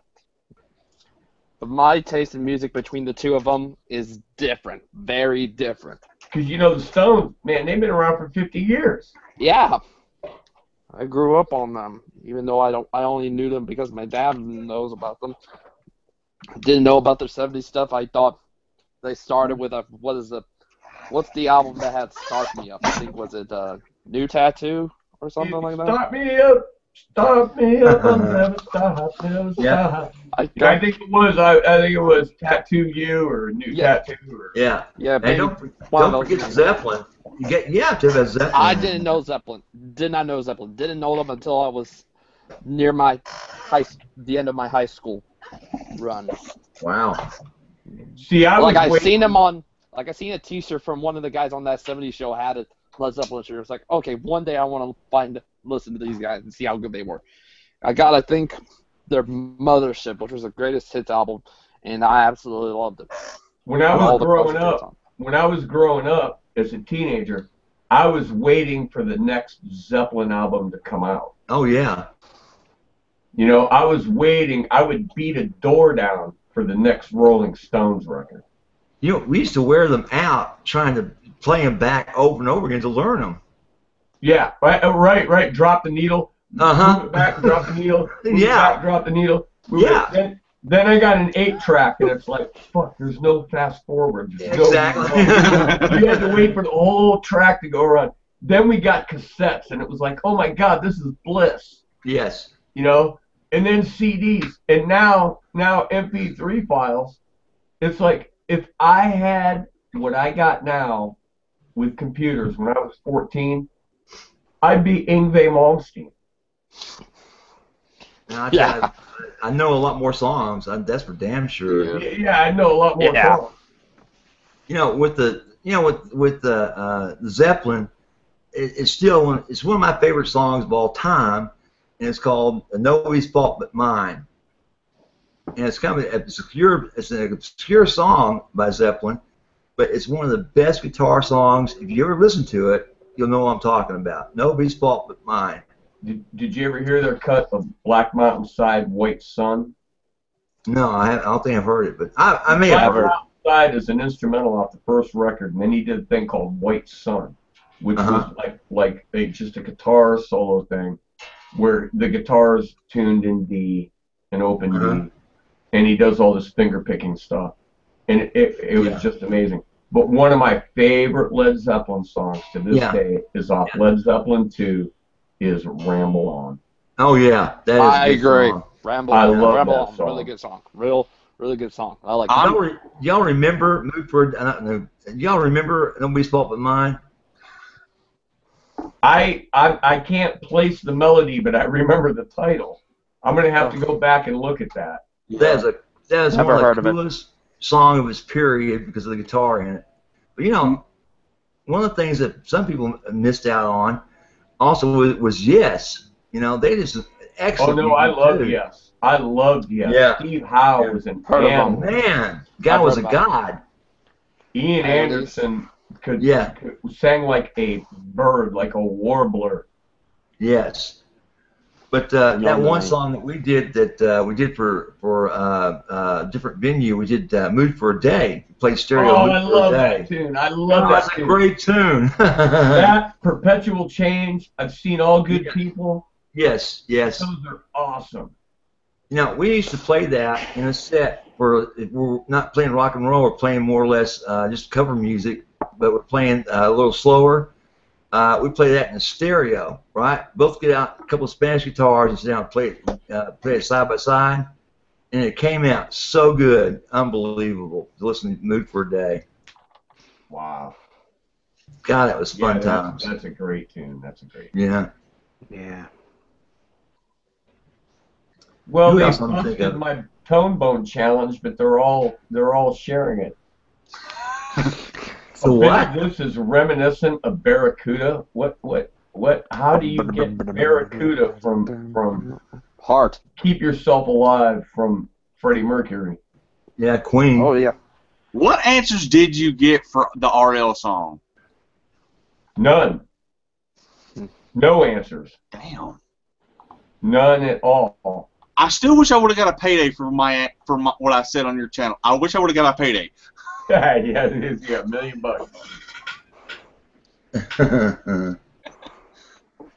Man. I'm trying to think of some of the old songs that aren't being played anymore. Well, I'll go with my favorite Led Zeppelin song, personally. Yeah. In My Time of Dying. I know that's a cover, but I love their version of it. Yep. Oh, but Zeppelin did a lot of covers, dude. A lot of covers of their stuff is old blues covers. Since I've Been Loving You, Hangman. Yeah. There were a lot of covers by Led Zeppelin. Yeah. Yeah. Oh yeah. What's it called? Slow Ride. That was an excellent old guitar. We played that too in our set. Slow Ride. Remember that one? Oh yeah. Foghat. Yes. Yeah. Just That a became little- I like that song too. You know, Keep you know hearing it what's on the amazing? radio every once in When a while. when I was giving guitar lessons, Yeah. Guitar Hero became popular, Really? and little 9 and 10-year-old kids were exposed to all this classic rock. Cool. And they would bring the Guitar Hero songbook to the lesson. That was this big, thick book with a Yeah. couple hundred pages with all these classic rock songs. And I was like, holy crap, you know, I'm in heaven here. I don't even have to read this music. All I got to do is play it back to them. And I had a couple kids. I actually had a 12-year-old kid who called me out. You know, he goes, "You're not playing it right. Godzilla." Godzilla. Oh, Blue Oyster Blue Cult Oyster song. Cult, Godzilla. You're not Yeah. playing it right, man. Look at the book. And I was like, oh, crap, Richie. You're right.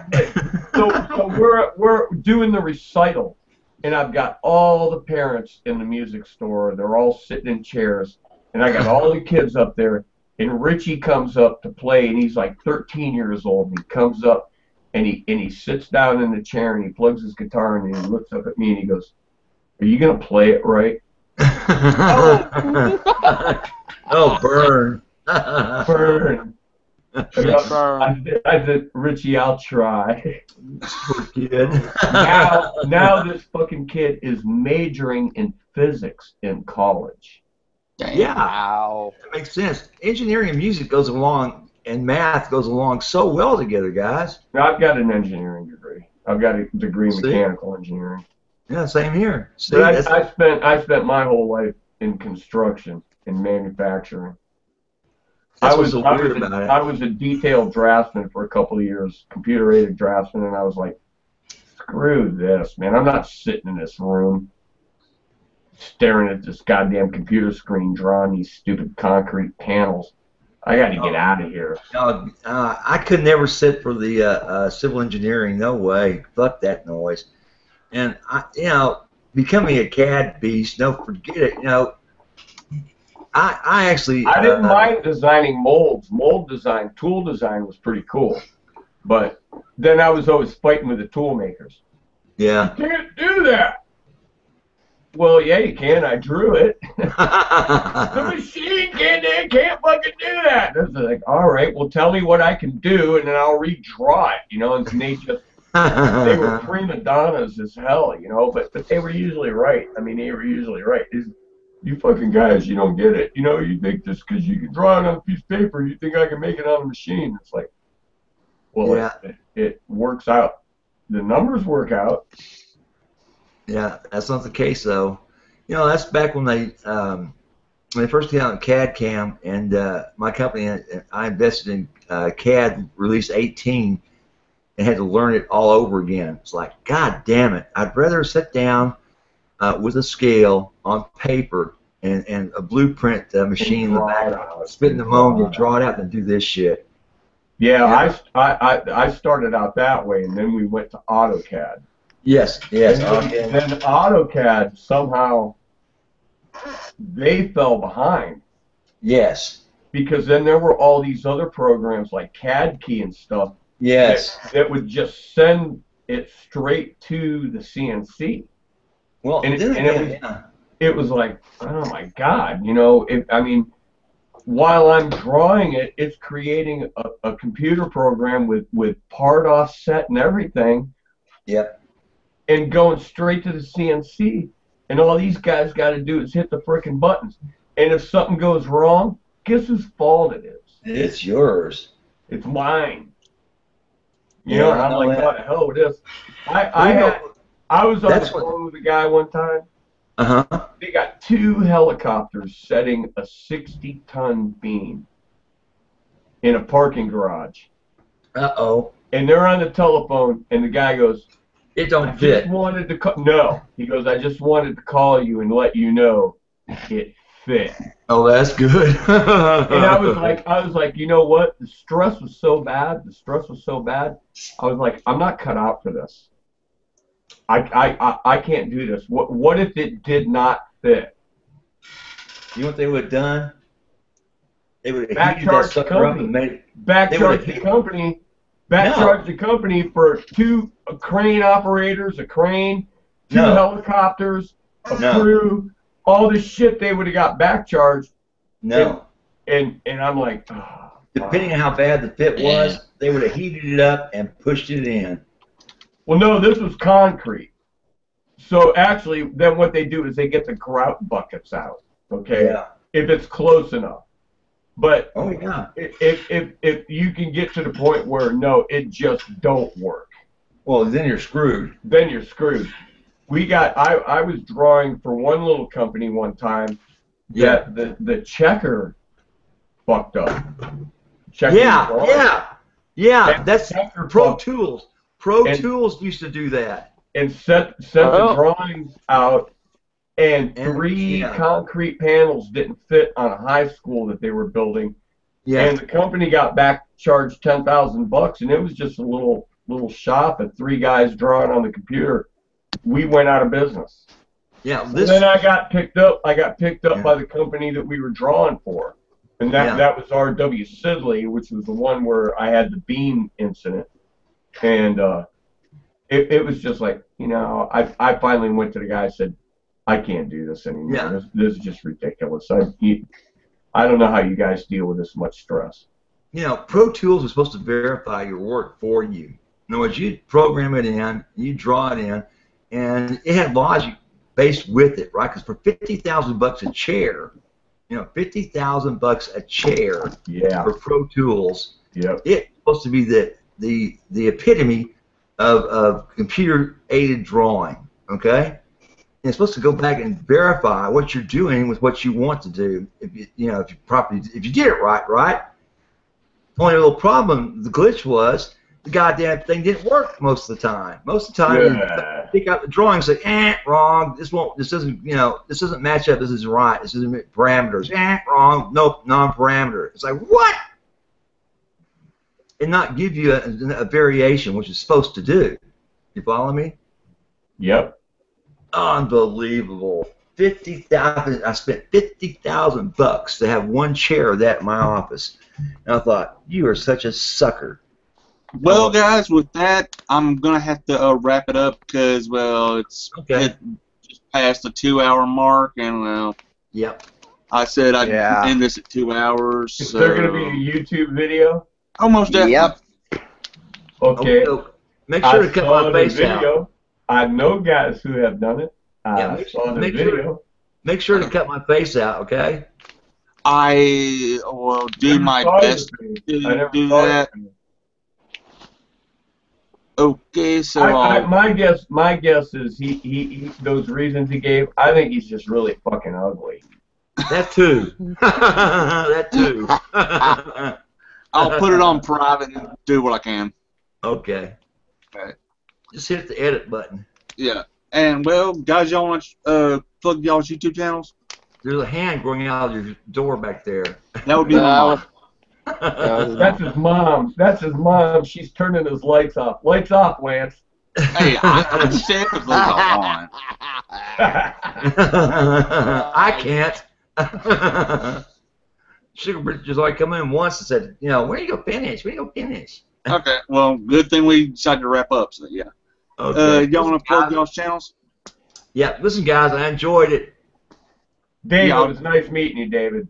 Same here, guy. I'm gonna check out your channel right now. Yeah, cool. Yeah, make sure you have my contest. I've been on it before because you were fighting with somebody about the China guitars. Yeah, usually. All right. Make sure to enter the contest, guys, and tell your friends. Yeah, we'll definitely have to have all y'all guys back on. Cool. Yeah. What? That's about We'll see you later, guys. All right. Bye. Bye. Bye.